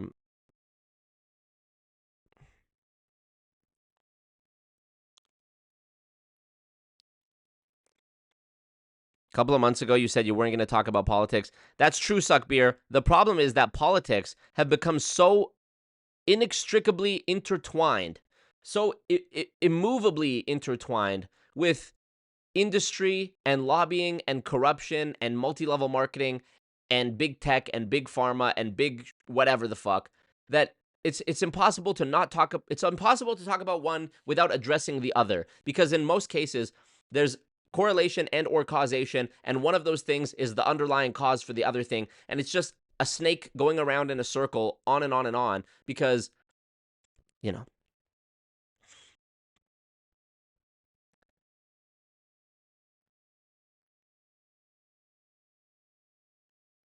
Mark Zuckerberg knows jujitsu now. One of us. One of us. Yep. Watch out for big yogurt. So true.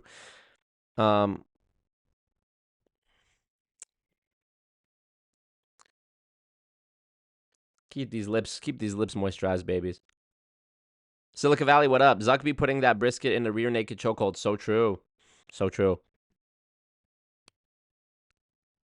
Cardone is trying to copy 50 Cent and Robert Greene. Yes, we're going to get to that still.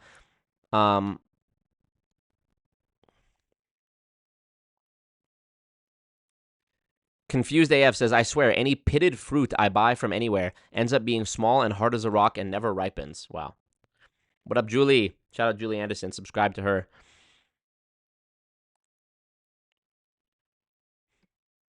So no legit reasoning. He sounds like a bully. Yep, Andrew Ferguson. I'm not fucking with you. Thank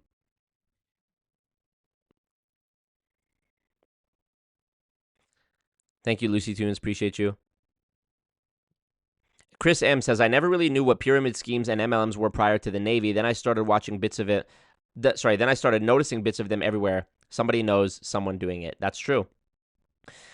My best buddy in the Army was pulled into Amway. Yeah, I noticed there's a lot of overlap with like Army spouses and Army like servicemen getting roped into MLM. And I think that's partially because they do a great job of leeching off of things that you know are true when it comes to the military. Like, you have to trust the leader, you have to obey without question, you have to sort of fall in line, repeat your routine. You know, there's a lot of follow the leader in the military, you know. And, you know, strength in numbers and this and that. And I think MLM uses those truths to push their lie. As I often describe MLM, it's a lie wrapped in truth. The packaging is truthful. They'll say, "Oh, if you're into fitness, that's why you'll understand MLM, because it takes a lot of grind. You got to commit. You got to keep training over and over and doing the same thing." This is like to keep you on the sunk cost fallacy path, even when you're not making money for a long time. They tell you, "Oh yeah, well, if you go to the gym just once, you're not going to get in good shape." And you go, oh, "Okay, I guess that makes sense." So it's a lie wrapped in truth.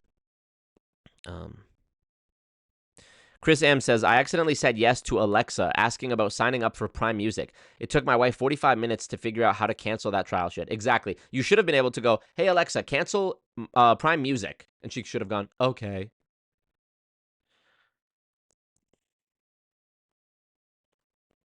So Funny says, I tried to cancel my YMCA membership in Raleigh, North Carolina. The guy who answered told me I had to show up in person or he could charge me for another month in order to cancel. I had the flu. What the fuck? I used to work at Planet Fitness and would cancel people's memberships with simple clicks. They made canceling so difficult. Yep. Marco wants to take black jobs. What up, Benjamin?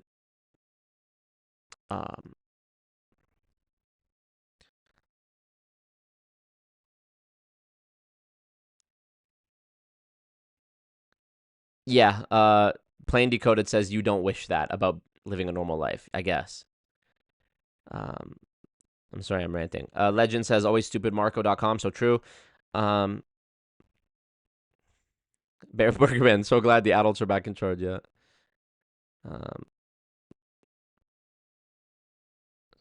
Bored Black Sheep says, nah, bro. I'm putting hours and hours into volunteering for my community. There's no going back to ignorance for us. We will grind our way into this delulu of a better world. Yeah, I hope so. Have you considered a college degree? A lot of likes on that.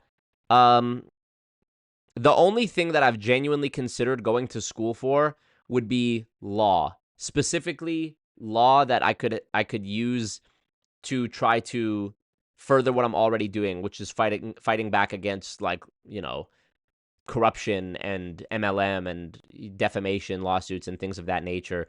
But you know, I don't know if it's the time. I don't know. I wouldn't have the time to keep doing YouTube and do that.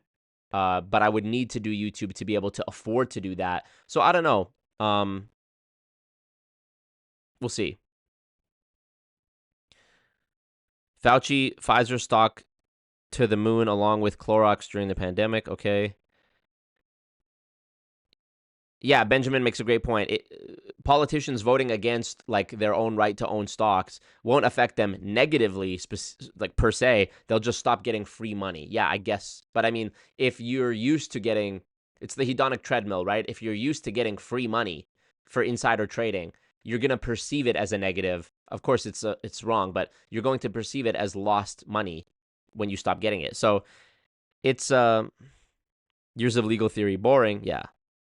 A college degree to what? Get into debt and have the same earning potential you did without the degree? Yeah, I think so. And I think when it comes to law, like, I was really debating this last year about getting my, like, law degree. And I was like, I could probably do more for the law than I could probably do more for the law not being a lawyer than I could being a lawyer. I think there's a great quote in the movie Gladiator where Proximo, the guy who, like, is in charge of all the slave gladiator fighters, he says, win the crowd, win your freedom. And I think that's, like, the most important thing. Trump is a great example of that, actually.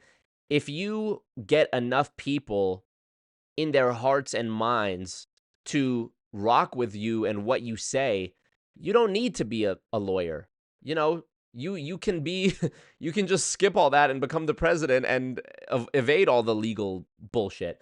So I'm trying to do a karmically positive version of that, I guess. And yeah, perhaps, I don't know, man, in the future, I hate fucking politics, but at the same time, I think that maybe me trying to get into politics could actually be a good thing for the world, because it's just so dangerous. It's like, I can already see, like, a movie, like a drama that's like a realistic fiction drama about, like, some young guy who's, like, very principled and, you know, fights for the people.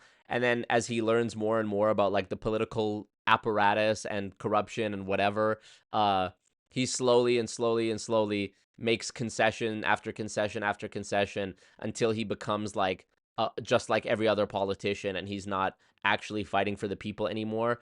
And it's sort of like this death by a thousand cuts thing where you just become this, like, self-hating old curmudgeon-y politician who's just like, yeah, you know, I used to be like you, kid, but when I realized how the system actually works, I realized nothing could be done, and I just have to, you know, pay my bills and carve out my own living and, you know, try to be happy. I would hate for that to fucking happen to me, you know? So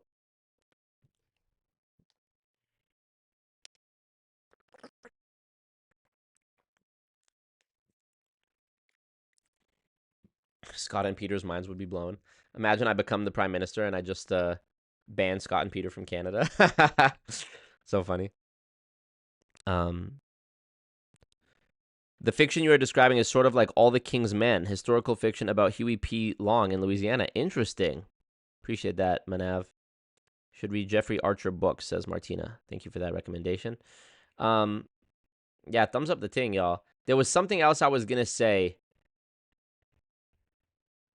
I was going to go back to this Louis Rossman video and share this with you too, because I think it's important. But yeah, I'm just trying to do the right thing, y'all. I'm just trying to be like a good person and do the right thing. And I don't know, if there's any point to life, it's got to be to try to make other people's lives better, you know?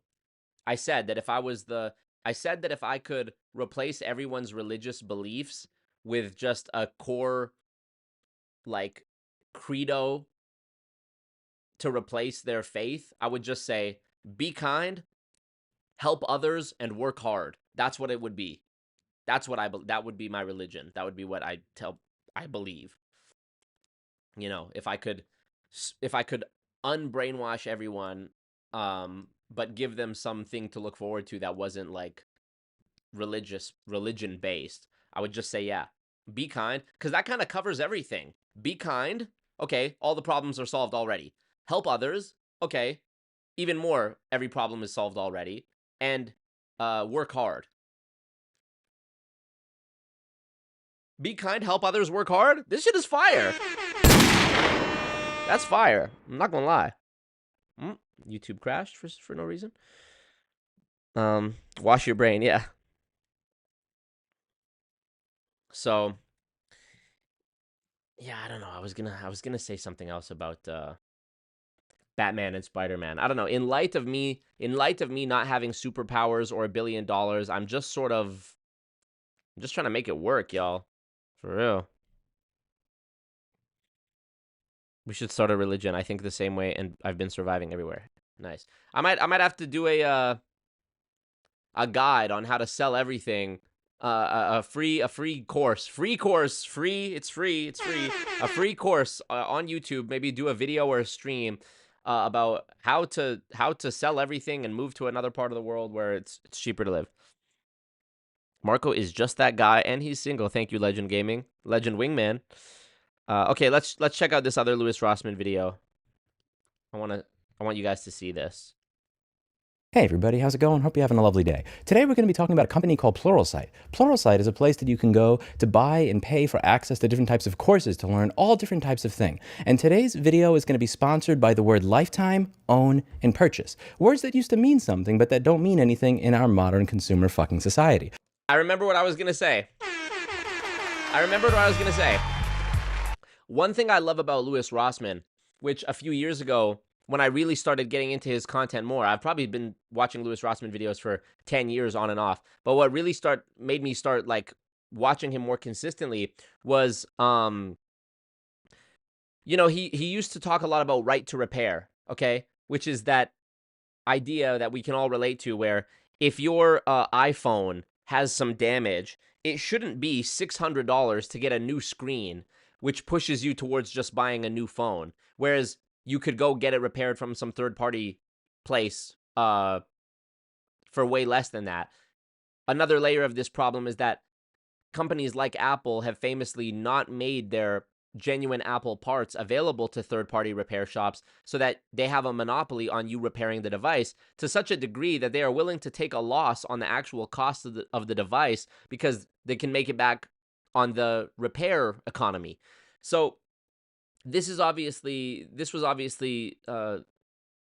contemptuous, because it brings into question whether you actually have the right to repair the things you own. Do you really own the things you own? You know, that was what it was about. Do you have the right to repair the things you own? John Deere tractors, Tesla. This has been well documented in YouTube videos about how they famously will not let the people who are capable of repairing their own stuff repair their own stuff, with a great detriment of productivity and financial cost to them. Now it's evolved to such a point where the issue isn't even, are you allowed to repair your own stuff that you own? It's, do you even own the stuff that you own? Because like my Ring camera was a great example of the things Louis Rossmann talks about. I bought the Ring camera outright. I bought the hardware, $100 or whatever it was for the Ring stick-up cam. And I was paying the monthly software subscription to have the features to keep it active. Then they took away a feature that I had when I bought it and told me that I would have to pay more than double what I was already paying if I wanted to keep it. Which, because of this software inhibition, has basically rendered the device useless if we assume that I don't want to pay the new amount that they're charging. And if I do pay the new amount that they're charging, it stands to reason that however many years from now, they're going to raise the price again and giving me less. Isn't that amazing? You would think that in a sensible world, people, your customers would pay you more to get more. Now you will pay more to get less. It's truly like the scene in 1984. I don't know if you've read the book or seen the movie 1984, but there's one part where the government is doing like their daily announcements or their weekly announcements about the successes of the country. And the Department of the Ministry of Plenty. It's so funny. The Ministry of Plenty in 1984. They say, I'm talking about the book or the movie 1984, not the year. In the book 1984, the Ministry of Plenty makes an announcement that the chocolate rations have increased from 5 grams to 10 grams, or from 10 grams to 15 grams, but in actuality, it decreased from 10 grams to 5 grams. So they reported, and mind you, in the minds of the people who last week received a bigger piece of chocolate, they can visually see that the new piece is smaller, but they're being told that the new piece is bigger, and everyone's like, woo! Glory to Oceania! Glory to Big Brother! More chocolate! We're doing so well! The Ministry of Plenty said so. The Ministry of Plenty, the department of government that's responsible for like managing these like poverty level rations, giving out pieces of bitter chocolate and gruel, not even real chocolate, bitter chocolate and fake chocolate and gruel to the to the poor citizens of the country. Okay, let's continue with this. Let's go over the word own and other ways that this has been abused before we get into talking about our sponsor Pluralsight today. This is something that Sony did a while ago. So what Sony did is they said, as of December 31st, 2023, due to our content licensing arrangements with content providers, you will no longer be able to watch any of your previously purchased Discovery content, and the content will be removed from your video library. We sincerely thank you for your continued support. Thank you, PlayStation Store. AKA, fuck you, customer. You have no rights to a refund to what you bought and paid for after we take it away from you. The fact that this, I mean, perhaps I'm speaking too soon to say the fact that this is legal is crazy, because perhaps it's not legal. I can't imagine it is legal. But the fact that a company would be so unabashed and actually, regardless of whether it's legal or not, actually going fuck it and doing it anyways is so indescribably insane to me. We're taking away all of your previously purchased content. I double-checked Sony's page at the time, and what they were doing is they actually called it a purchase on the product page. It didn't say that this is a rental, it said purchase. However, if you take a look on page 21 of the Terms of Service, it says the following. Use of the terms own, ownership, purchase, sell, sold, sell, rent, or buy does not mean or imply any transfer of ownership. Think about that for a moment. Lewis's face is exactly what my face would be reading that. In page 21, you have to dig through the fucking papyrus scroll manuscript of the Sony user agreement in order to learn that in their personal company vocabulary, the word own actually doesn't mean own. Just like in an MLM, the word independent business owner doesn't actually mean that, because you're not independent, it's not a business, and you don't own dick. Or when in MLM, I've talked endlessly about the doublespeak of MLM, but look at the doublespeak that big companies are using. It's, in my opinion, equally as, if not more egregious than the MLM doublespeak, because purchase, buy, own doesn't actually mean ownership. Let's listen to that again, what Lewis just said. Let's listen to that one more again. Ownership, purchase. Here it is. Purchase, the use of the terms own, ownership, purchase, sale, sold, sell, rent, or buy does not mean or imply any transfer of ownership. Sell, sold, sell, rent, or buy does not mean or imply any transfer of ownership. All content provided is licensed on a non-exclusive and revocable basis. Now, if we scroll down a little more, you'll see that the word purchase has had a meaning that Sony doesn't get to redefine From the 14th century. Purchase, transitive, to acquire in exchange for payment in money or an equivalent. To buy. Purchase, the action or an act of obtaining something in exchange for payment in money or an equivalent. Buying. Now let's look up another word. This is the word lifetime from the Oxford English Dictionary. Lifetime. This reminds me of how I think it's the movie Fahrenheit 9/11. Who's the director of that? Michael Moore. It was either Fahrenheit 9/11 or Fahrenheit 11/9. In one of those movies, they're talking about the healthcare system in the US and how like these customer service providers for these insurance companies, when people would call in and ask, am I insured? Am I covered? They would just say, uh-huh. They wouldn't say yes or no. They would say, uh-huh. Because uh-huh isn't actually, by dictionary definition, an affirmative statement. You couldn't, in a court transcript, write, and then he said, uh-huh. Because then the other person who said uh-huh could argue that I didn't say uh-huh, I said uh-uh, and they're spelled the same. You know, it's just one of those little greasy things. So imagine these poor people that were on the fucking other end of the phone calling, oh yeah, my husband, this and that, he's hurt, he has cancer, whatever. I just want to make sure that we're covered. And the other person who's been coached to say uh-huh goes, uh-huh, uh-huh, am I covered? Uh-huh. They didn't say yes, though. And of course, most people are going to trust that the other person on the end is being forthcoming. And they're not going to go, okay, I need you to not say, uh-huh. I need you to say yes.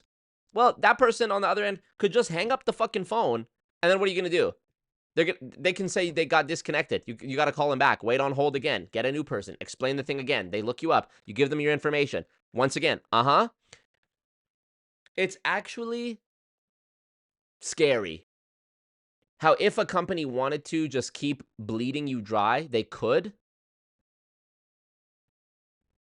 And you would have to literally like cancel your credit card or your bank account in order to stop the money coming out. Because by the time you were able to actually do anything or hold the company to task, they've taken so much of your money that whatever they've grown and brought in so much money in such a blitzkrieg style, so fast and so rapidly and so bigly that whatever fine they would have to pay is like, okay, whatever, pennies to them. It's breakage, you know?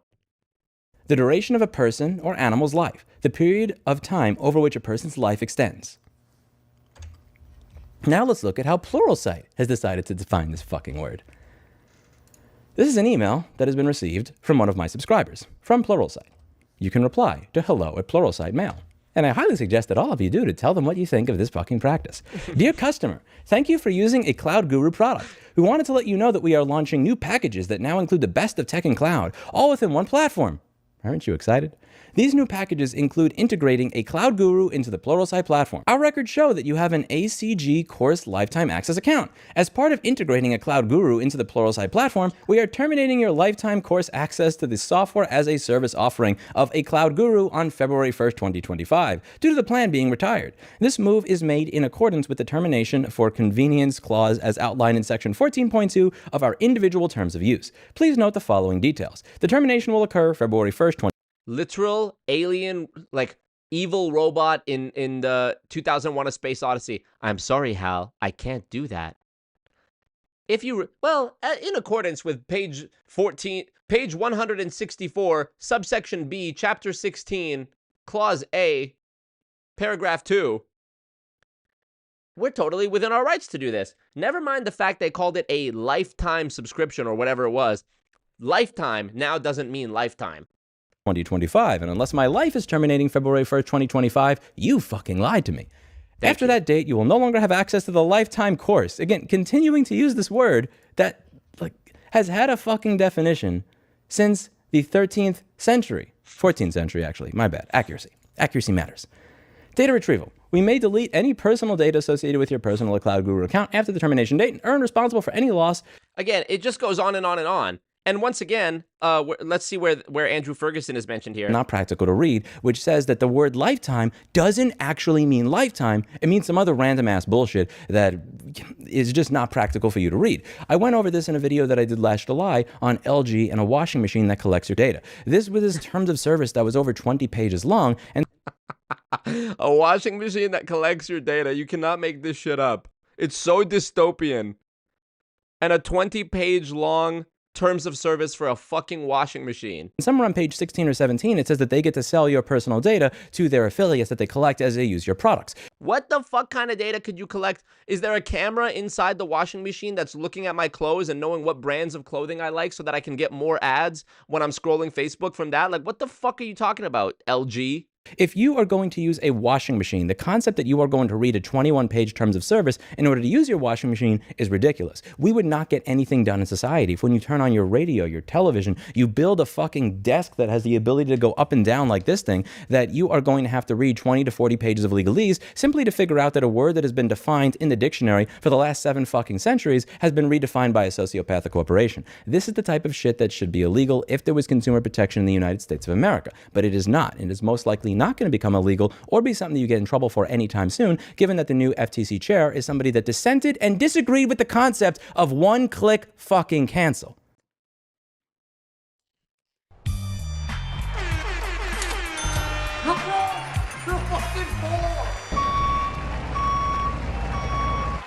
Yeah, girl, I'm out here in these streets. Work, work. Billions and billions. You gave him the money? Boom. It's an evil world we live in. Money. Knowledge.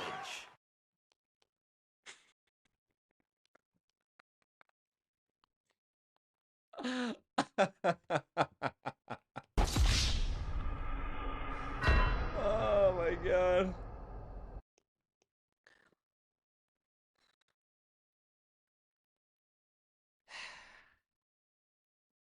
Let's lighten the mood, shall we? Let's watch Grant Cardone and Rick Ross finally making good on the promise of the title and thumbnail of this video. Now, I will let you know, the one we're going to watch is 13 minutes. This is a trimmed down version. The full conversation between Ricky Rose and Grant Cardone is 42 minutes. But let's see, if my people really, really love it, perhaps we'll watch the extended one on a bonus stream. I don't know. But the 13-minute one, I just skimmed it briefly before watching it on stream just to make sure it was like something that would actually be enjoyable for us to watch. And I didn't want to watch the whole thing because I like to react blindly to these things. But yeah, let's just, I mean, Lord knows if we'll even get through this, you know. Ah, he disappeared. Where did he go? The Matrix is hacking me. Let me read your comments real quick. Okay, first, hopefully I don't get taken down for copyright as I share this, but let's watch this. I'm gonna run to the washroom so fast, but by the time I get back, we'll be good. Don't worry. Here we go. Ladies and gentlemen, the original hustler, bring up to the floor, Mr. Rick Ross.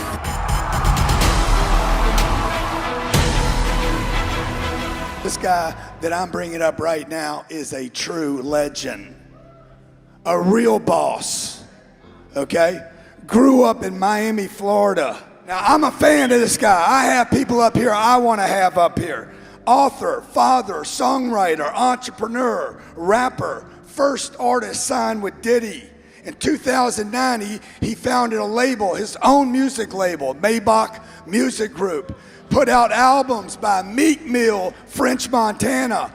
What I like about this guy the most, though, is he's a real boss businessman. Ladies and gentlemen, the original hustler, bring up to the floor, Mr. Rick Ross.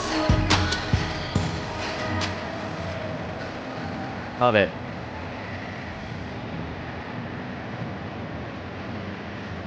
Boss. Come on, give it up. We gonna celebrate today. We making history today. We doing it big today. You got the biggest boss, Ricky Rose, up here with Grant Cardone. This is from 2 years ago, so this is, I mean, yeah, the Diddy flex is not great, but you the only gentleman that I feel, you know, that can stand. Chris M says, I got scared for a second. He's a real ninja. Up here with the boss, Ricky Rose, because you doing it big. You got to do all the talking, man, because my voice is... It's too easy. I got you. But look, Grant, I'm proud of you. You're doing it bigger, baby. 10 times bigger every year. I try. 10 times bigger every year. I try. And that's why I got you here. That's right. You know, the first time I worked with you, I'm like, Yeah, man, I love the artist. I love the rapper. I want to hear about the business side of Rick Ross. That's what. Business. Oh, look, Grant's got the chain on too. Grant is in full pander mode. Pander, pander, pander. I love the most. This is my. I try. Yeah. I try. Business. I gotta hear that again. I want to hear about the business, You know, man. the first time I worked with you, I'm like, yeah, man, I love the artist. I love the rapper. I want to hear about the business side of Rick Ross. That's what I love the most. This is my daughter Sabrina, by the way. That's right, the princess. I met her backstage. So amazing. So amazing once again. What the fuck? I want to know about the come up all the way through the struggle to where you are today. That's what I love the most. Coming from the mud to the marble. First thing I do want to make clear is we all got to accept the fact that whatever we have going on in our mind is what fills our heart. That's what fills our heart. So if all you think about all day is hate, the bullshit, that's what's going to consume your life. So you got to really go hard. How dedicated are you? How dedicated are you? How much are you willing to commit? My mother from Mississippi, my father from Florida. I know what it's like to really have to work hard. I seen it. I seen it. I saw people living 3-4 houses down from me. Their father had a 500 Mercedes SEL with the windshield wiper on the headlights. Not the fucking windshield, the headlights. Bro, yes. Yes, this comment from Chris. I love listening to white people who talk this way around Black, Hispanic, etc. Yeah, we had a lot of examples of that in 2024. Her name was Kamala Harris. Yeah, girl, I'm out here in these streets. You better thank a union member. Remember when she did that? And then remember when she was at like this Hispanic fucking thing? And they're like, somebody in the audience was like, we love you. And Kamala's like, I love you back. Kamala,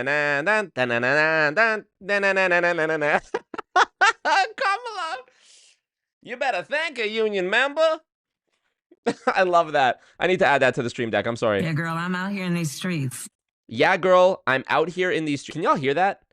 Can y'all hear me when I do that? Yeah, girl, I'm out here in these streets. Yeah. You know? My dad had a Buick. I say, damn, what I got to do to ride in one of those? But guess what? Whatever we got to do, I'm willing to do it. I'm going to sacrifice it all. So if you want to do business with a boss, you got to be ready to sacrifice it all. I mean, terrible advice so far, you know, like go all in, take a huge risk to sacrifice it all, mindset. Like this is just the most cookie cutter pyramid scheme type scammer advice that you could ever get. You want to work with a boss, you got to be ready to sacrifice it all. Rose, Maybach music. Because in the real world, your goals don't give a fuck about your excuses. I've been in a room with multimillionaires and been speaking to myself saying, if this motherfucker could do it, I know I can do it. So really, a lot of times it only comes down to you being the best version of yourself. You got to be the best version of yourself. That begins with your health. That begins with your mindset. There it is. What are you willing to commit? I'm the type of individual, if I came here today and I was in the audience, I couldn't leave without introducing and getting to know at the minimum of 20 people. Who in here has exchanged numbers with 10 people? Raise your hand if you exchange numbers with 10 people. Okay, you're on the right pace. Make sure it's at least 20. 20 at the minimum. Because that's... Oh, I hate that. The 10x hand symbol. Oh, my God. Also, when Kamala did this. But the 10x. A little like the scene from Alien, where it's like... And the alien pops out of my chest, but it's just a little Ty Lopez popping out of my chest. Knowledge. What? Oh, it hurts. Oh, I feel something. It hurts. Knowledge. You know? 10x, 10x, 10x, 10x. One of us. One of us. Fuck. That's what becoming successful is about. Opportunities present themselves. I may not know what the fuck going on, but as soon as I walk out the room, hey Grant, what you think of this? What you think of this? And you gotta have that team. And you gotta make sure you there for that person. You could call me any time of the night, brother. Anything you need, I'm gonna do my best to be there for you. I've been getting game from you a long time, Grant. Thank you, man. You know, we done got together before. This ain't our first time doing this, maybe on this level, but we done got together. We got to do more stuff together, though. Right. Let's go. And that's what I love about the 10X. The 10X teach you how to really hustle. And, you know, here on this platform, 1 + 2 = 12.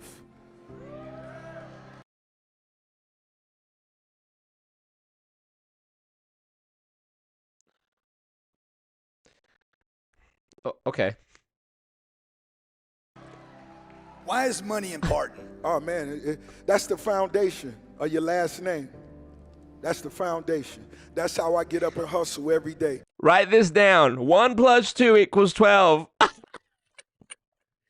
21. You better thank a union member. Yeah, girl, I'm out here in these streets. Oh my god. The abacus. No, not Devin Kelly with the abacus. With the abacus calculator. Me trying to explain to the class. That we gave him the money. Boom. You're a victim. Me to everyone in the audience. You're a victim. Oh my god. Like my life depending on. That's I gotta clip that. I'm a champion. When people didn't see you, but you knew for sure you were going to be this megastar. Wow. And they didn't see you. What did you do, like, to stay in the game and stay in the hustle? And like, I told myself I couldn't quit. I told myself this was going to happen. This is destiny. What? You shouldn't use math to examine a business proposition. Dale Calvert. Yeah, Dale Calvert. Remember when I got to do a follow-up with Dale Calvert? I'm sure he'd tuck his tail between his legs and hide because he was so exuberant about the prospect of Collect Direct, the MLM that he was pushing when we did the debate. And it's not even fucking around anymore. Whatever is really burning in your heart, you got to really believe in yourself. Even when nobody else won't. You got to believe in yourself and say, I'm not stopping. Yeah, I won't stop for nothing. I really wouldn't stop. And I told myself I'd die before I stopped. Yeah, that's the level. That's the only way somebody can stop you is they got to kill you. That I have for what we do. Two dudes for the epitome of fake it till you make it, talking to each other. No shit. Everywhere we go, all the brands, all my partners, it's a part of my uniform. If I sold cattle, I would have had on a fucking cowboy hat and said, hee-haw. It's good advice. So they gotta kill you. Oh my god. What was your first? It's part of my uniform. What is being a fat fucking fat ass? Big break. When do you like, okay, I just crossed over and did something major? Okay, January 06. That's when I released Every Day I'm Hustling, my first certified single, my first hit record. And I really feel like, you know, something that I really spoke. Look at that guy. Into existence. Look at that guy with the suit on. You know, I trust him with my life. I'm a boss. Fine print. Make sure you fill out your 1099 at the end of the year. Yeah. Why is Rick Ross doing a cowboy thing and the white guy doing a rapper thing? They both come from such different worlds. They're both trying to like gentrify the other's thing, you know? They're both pandering to the other. Grant Cardone, I want to talk about business. Rick Ross, if I was a cowboy, I'd say, yeehaw. Yeah, where's the fucking, I have one of those, don't I? Where is it? Yeehaw. I took a full load. Not that one. Yeehaw, it's bull wrangling time. I took a full load. The fact that exists is so funny. Because I really meant that. Every day we gonna get up and hustle. Every day. Let's get up. You dropped 3 albums consecutive, bang, bang, bang in 24 months. Why so hard, so much at one time? Because for one, I'm inspired. I'm inspired by the world. I'm inspired by the world. Reality. A lot of times as entrepreneurs. Imagine sitting in the crowd trying to write down notes. Inspired by the world. Accept reality. Yeehaw. Is you got to have somebody real around you. You got to have somebody, even when you winning and you think you doing it real big, tell you, you know you ain't really did shit yet. You know, you applaud your homie's success and all that, but on the scale of what's going on in the real world, it's fucking trillionaires being developed before our eyes right now. Who? That's the time we in. That's the space we in. So it's cool, you know. Well, that looks way better. I feel cool, my little 250, 300, you know. But guess what? I remember what that was like. You feel me? I remember that. You feel me? So it's like, yo. So gay. I remember what it was like having 300 million. It's okay. I'm inspired by the world, aka my label, maybe. Oh my God. It's like, you know, when you come from the mud, getting 100K is your goal. Yeah. Once you get that first 100K, $1 million is your goal. Once I got my first $1 million, I realized it's the same distance to 10 million from 100K that it was 100K to $1 million, 1 million to 10. It's the same distance. I just got to go get it. And Simple. I just refuse to stop. And you just got to 10x it, bro. I still won't. This is still my passion. This is what I love to do. 250, 300 million. And by the way, for all you guys that are saying this is word salad, keep in mind, this 13-minute and 11-second version is the edited down version, the highlights from the 42-minute version. This is the highlights. This is after they cut out all the fluff. Right. How does Rick Ross go to 3 billion? Let's just map it out right now. Oh, me and you. I'm gonna be your coach right now. How we do? I'm gonna help you out. How we go to 3 billion after you touch a certain amount is you continue to push yourself. Now, this is one of my rules. I don't share this with many. I leave no money on the table. What does that mean? What that means is if on a Friday night I may charge you, I don't know if I should say this, but I will. Fuck. Do it. On a Friday night, I may charge you $150K to come to your venue and perform. Oh yeah, I know where this is going. Right? On a Tuesday, I may not be doing nothing. On Tuesday, I may take 75 from you. Right? Instead of us just sitting around doing nothing, let's go get some money. Because you know what? Over here at Rose Enterprises is we will not let that $2 walk in and leave. Because how many times will you allow that to happen over a 5-year period? How much money have you allowed to walk out of your fucking establishment because of another small amount of money that you could have easily had them tell, hey, I need that next week. Matter of fact, next month, give me that other $1. Yeah. We got to find a way to keep the money, guys. How important is it for the artists? What the fuck? I saw a short that was that exact exchange they had right there about, we gonna get that $2.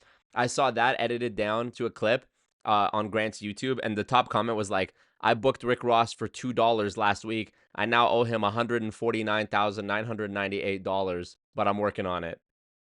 And the business person to promote, because a lot of artists fail right here. Give me the dollar. And most businesses, number one reason they fail. You got to make sure your brand, every day you got to find a way to connect with new consumers. Whatever it is you're doing, you have to connect with new consumers. Every day I wake up 6:30 in the morning and I begin that.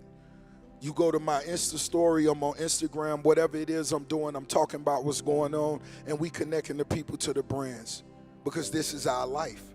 Like I said, whatever it is you do, it has to become a part of your uniform. Every time your friends see you, whatever it is wherever you going, they should hear and see what's going on. At first, they gonna say he's a little weird, she's a little weird. They doing too much. That's what they say until they accept the fact. They say, wow, this motherfucker's confident. We gotta rep every day. Rep your shit every day. You know what? How much do you like real estate? I love real estate. Why? Wow. I love real estate because one, growing up, nobody I knew had it. It reminds me of like the LeBron memes where he's lying. He's like reading Moby Dick, or he's holding the book rather. And they're like, what's your favorite part of the book? He's like, oh man, I'm not that deep into it, but it's an incredible book. Or like the one where he's like, he's at that barbershop podcast and somebody's like, my coach always said, get comfortable with being uncomfortable. Get out of your comfort zone. And LeBron's like, that's my favorite saying. That's my favorite saying. It's like, bro, what do you love about real estate? Oh, you can see him making it up. I love it. What do you love about it? I just love it. It was just a discussion. Okay. It was like hearing rumors when you heard, oh man, he owned 2 acres. 2 acres? The fuck he do to get 2 acres? That's how it was. So I knew that would always drive me. So that first piece of land I got, it was 280, no, the estate was 280 acres. You know, I own multiple homes. You know, that's 30 what I restaurants. the most. Yeah. Getting paid. Imagine you get paid to pull up and flex on the plebs, and they pay you to do it. It's sad, bro. Imagine paying hundreds of dollars to go to this conference to listen to Grant Cardone ask Ricky Ross, how much you love real estate? Hey, it's Grant Cardone. Just want to know how much you love real estate, brother. Talk to me about business. I stopped counting restaurants. Yeah, I stopped counting. What does 10x mean to you? 10x mean, you know, times 10.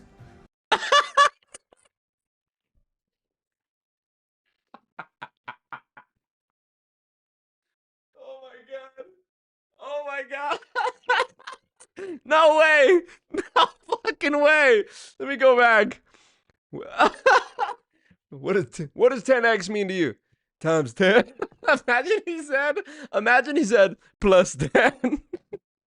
What does 10x mean to you? Plus 10. Rose?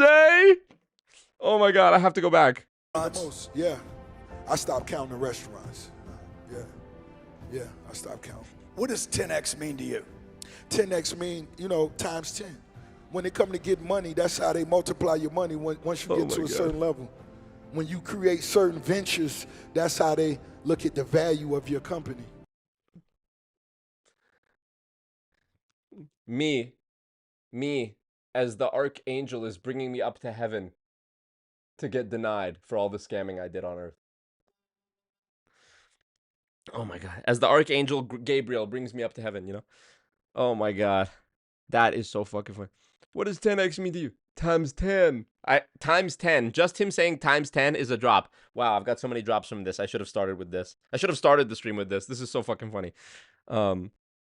People in the audience with their notebook. Oh, hold that. People in the audience like times 10.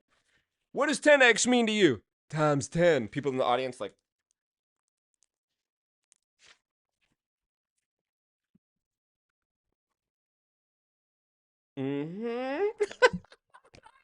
fuck me. You know, so I look at it different ways. When I see 10x, it's 10 different ways you should look at it. Where will we be 10 years from now? You know what our value really is? Whatever we got right now times 10. That's it. Well, do you think, has it been 10 times harder than you thought it would be?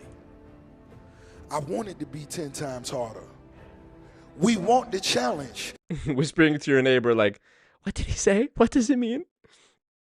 So funny. 10 times 0 equals 0.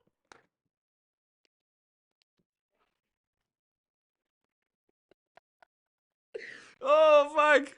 Oh, Julie. So fucking funny. That's so fucking funny. 10x means times 10 and 1 plus 1 equals 2. Great math lessons in this one. Also, x10 would be times 10. 10x would be 10 times whatever the other thing is. And as Julie in my chat says, 10 times 0 equals 0. 10x means 12 times for me because I'm further ahead. Yeah, so true. What did he say? 1 plus 2 equals 10. 10x means times 10. 1 plus 2 equals 12. And 10 times 0 equals 0. I mean, write this down. You paid $800 to be here, ladies and gents. Make it make sense. Justify it somehow. You can only make history when you're doing some great shit. Yeah. If you're doing the same thing everyone else is doing, it's easy to be forgotten. Is it 10 times better once you get there than you imagined? Oh man, it's 1,000 times better. Of course. Just like has to make as many little sound bites as he can for his 10x brand. Was it 10 times harder? Is it 10 times better? Did you call somebody? Did you call 10 people at 10 times to ask for $10? Of course. The room service is relentless. Come on, man. I like that's the most fat guy answer too. The room service is relentless. It's like, you could just stop ordering it, right? It's not like they're bringing you the room service, without you asking.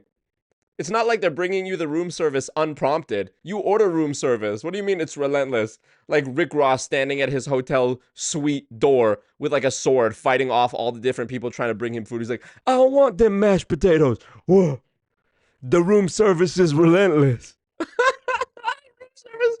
The room service is barging in constantly. Imagine that. It's like Call of Duty Zombies, the room service just breaking down the walls, trying to bring him like cake and pastries and shit. He's like, I can't do it. There's 10 times the zombies in this hotel suite. Maybach music. Grant's just spoon feeding him cues at this point, My guy won't even bring up his wings business because he doesn't know shit about what's happening there. No, it would not be wise for him to bring up his wings business because that's an actual business. Grant doesn't want people getting the idea that they need to go start an actual business that brings in money. Grant wants these people to stay broke so they can keep buying from him. I'm getting second, third, and fourth hand embarrassment. I love it. Someone should start a whole new course on the basis of 12x and just talk shit about how small 10x is. Why are you only 10xing? Why is your mindset so small, Grant and Rick? I'm on 12x over here. I'm 12 times in shit. 12 times 12, 144. 10 times 10, it's only 100. So I'm 44 steps ahead of you at all times. Add that up over a week, I'm going to kick your butt. At my life thing. Add that up over a year, you're toast. Oh my God. Yeah. Why don't you just 100x it? Why don't you just go 100x? You're making excuses. You need to turn up your identity thermostat, step into your greatness, give yourself permission to achieve what you want to achieve, move past those limiting beliefs, and become the main character in your story. It's simple. First class is phenomenal. Hey guys, trying to drag on the runtime, of the segment. He's looking down at the timer that says like how long he has to speak for. That's why he keeps repeating himself. He just starts eventually stretching out words. The room service is relentless. The first class is phenomenal. He's like looking at the camera as he's holding the note. He's like, oh. RLG says, I'm going to up you 14x. Damn it. I love how Grant was trying to keep Rick on the 10x thing, but he goes, nah, 1000x. Nadia Semprini, recap. Dark times are ahead, but we laugh where we can. He knows how to 10x his waistline. So funny. Oh man, first class is phenomenal. Hey guys, give it up for the boss.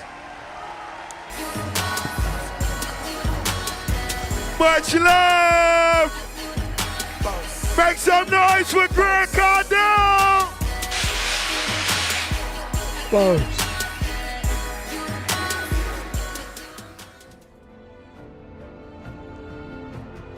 Jesus Christ.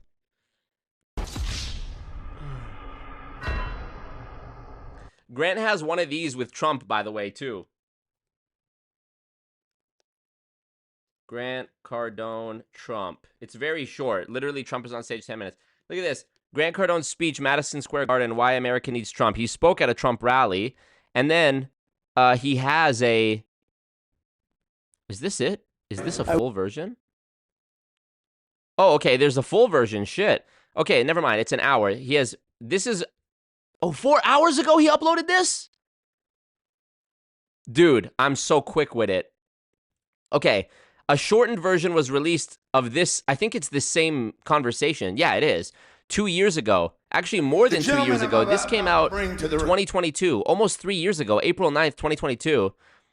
And then, of course, he held on to the full recording until today, which is actually really smart. I got to give him that because this will probably do well for him. Wow. This could be a whole stream on its own. Damn. They just dropped that. I'm going to add that to my watch later here. That's crazy. That's super crazy. Okay. Well, that's all I got for y'all today. Let's see. Wait for this to refresh. To bring it back. Thumbs up the thing. Nadia, you got to go back and watch it. I'm going to add the chapter markers right away here. Somebody just commented on my Robert Kiyosaki video and said, first and last time I'll be visiting this channel. No time for ignorance. Well, go fuck yourself, Doc Kennedy. I'd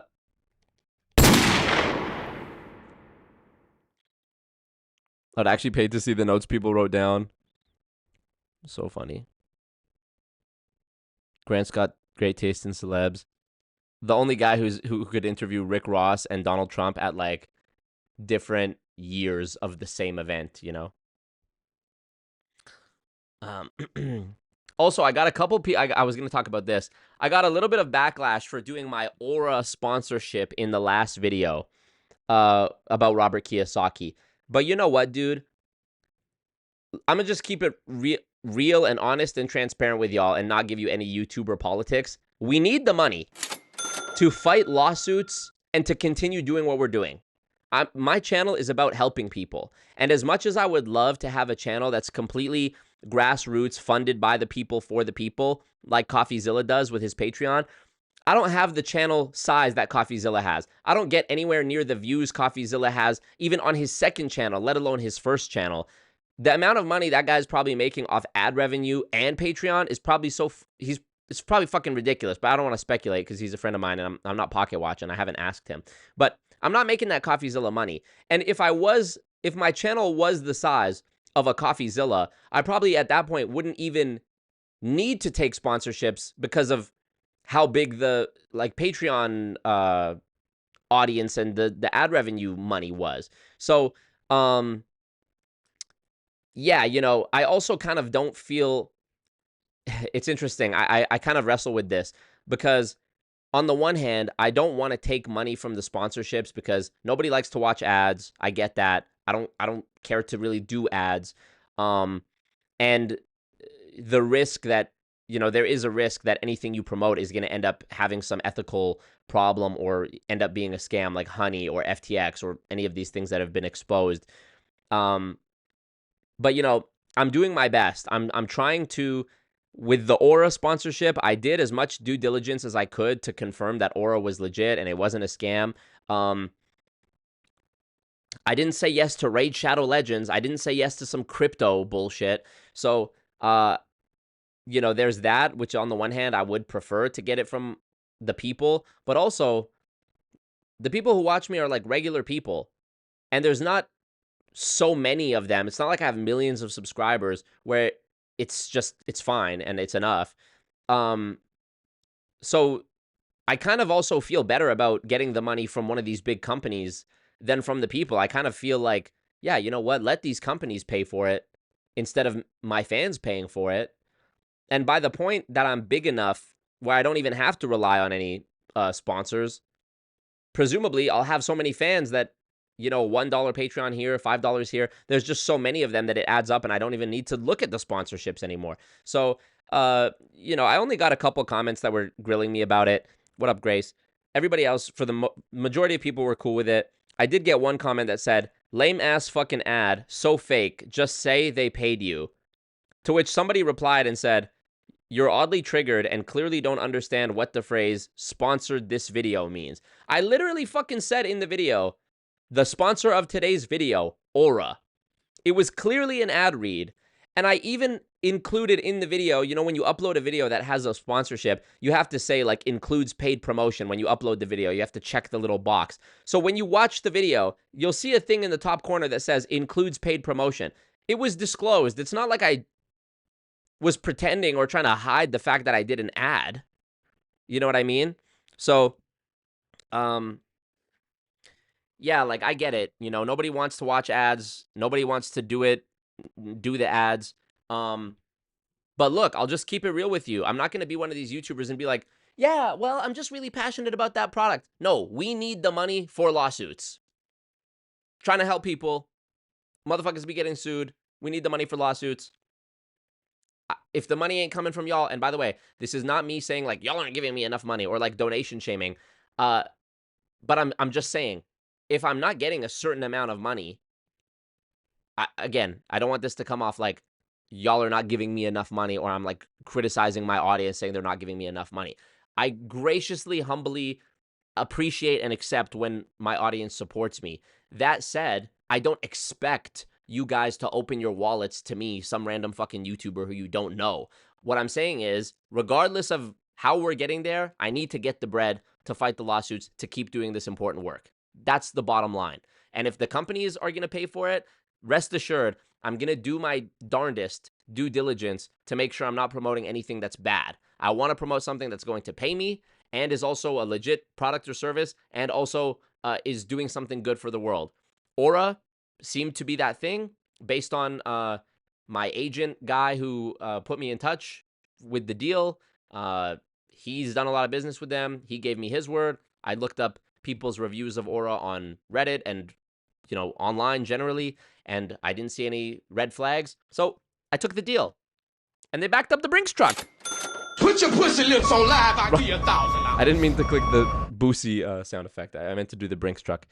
So yeah, you know, I appreciate you. I'm not doing affiliate. I'm certainly not doing affiliate. That's, you know, I'm not doing some affiliate thing to maybe get paid. No.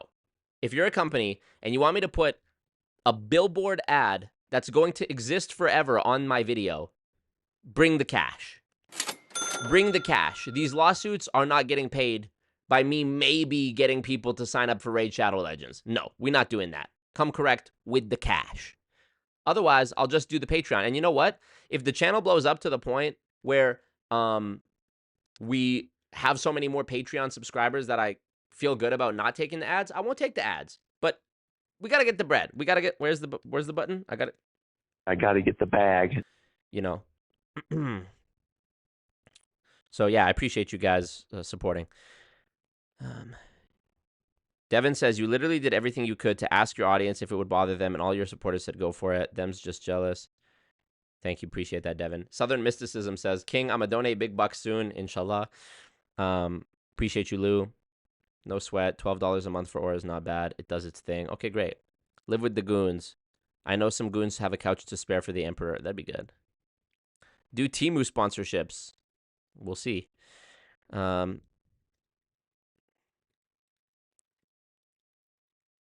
People only complain about ads because they want everything for free and have likely never tried to do anything creative on their own dime. Yeah, I mean, look, dude. If the thing is I need to get money, you're either going to hear me in a video talk about, you know, tell people to support my Patreon, or I'm not going to do that and I'm going to take the Aura deal, or I'm not going to do that and I'm just going to litter the video with a bunch of mid-roll ads that you have to wait 5 seconds for it to skip, which I don't want to do. So I took the one that was the least annoying. It was the balance of the least annoying for you and the most sensible and profitable for me. You know, that's the truth. Okay, let's see. People get mad over a sponsorship that actually makes perfect sense for the channel. That's another thing. I didn't promote some shit that was like not integratable at all, you know. Appreciate you, Southern Mysticism. First time, is that a first? Oh, third time super chat. Thank you for that. Appreciate you, Hopine. If Aura is at the top, isn't that a pyramid? Yeah, somebody in the chat was even like, or in the comments was like, Aura's an MLM. I'm like, huh? Actually, huh? Thank you, Legend Gaming, for being in the cult. We love you. We love Legend Gaming. You're fucking poor. I wouldn't be going to Patreon. I upload all my content early on Patreon. I'm just saying, like, if I did an ad in the middle of my video to promote my Patreon versus I did it to promote Aura, I'm probably going to do the Aura one because it's going to pay. They're going to pay me more, most likely, than me saying, hey, subscribe to my Patreon is going to get me. How much am I going to get if I say, I don't know. You get me. The economics of it isn't the point. I'm just letting you know where my head is at and where my heart is at. Appreciate you, so funny. All right, I gotta pee, and we've been doing this how long? Long enough. 2.5 hours. Thank you guys so much. Appreciate you. See you again soon. Marco. Peace out. Marco.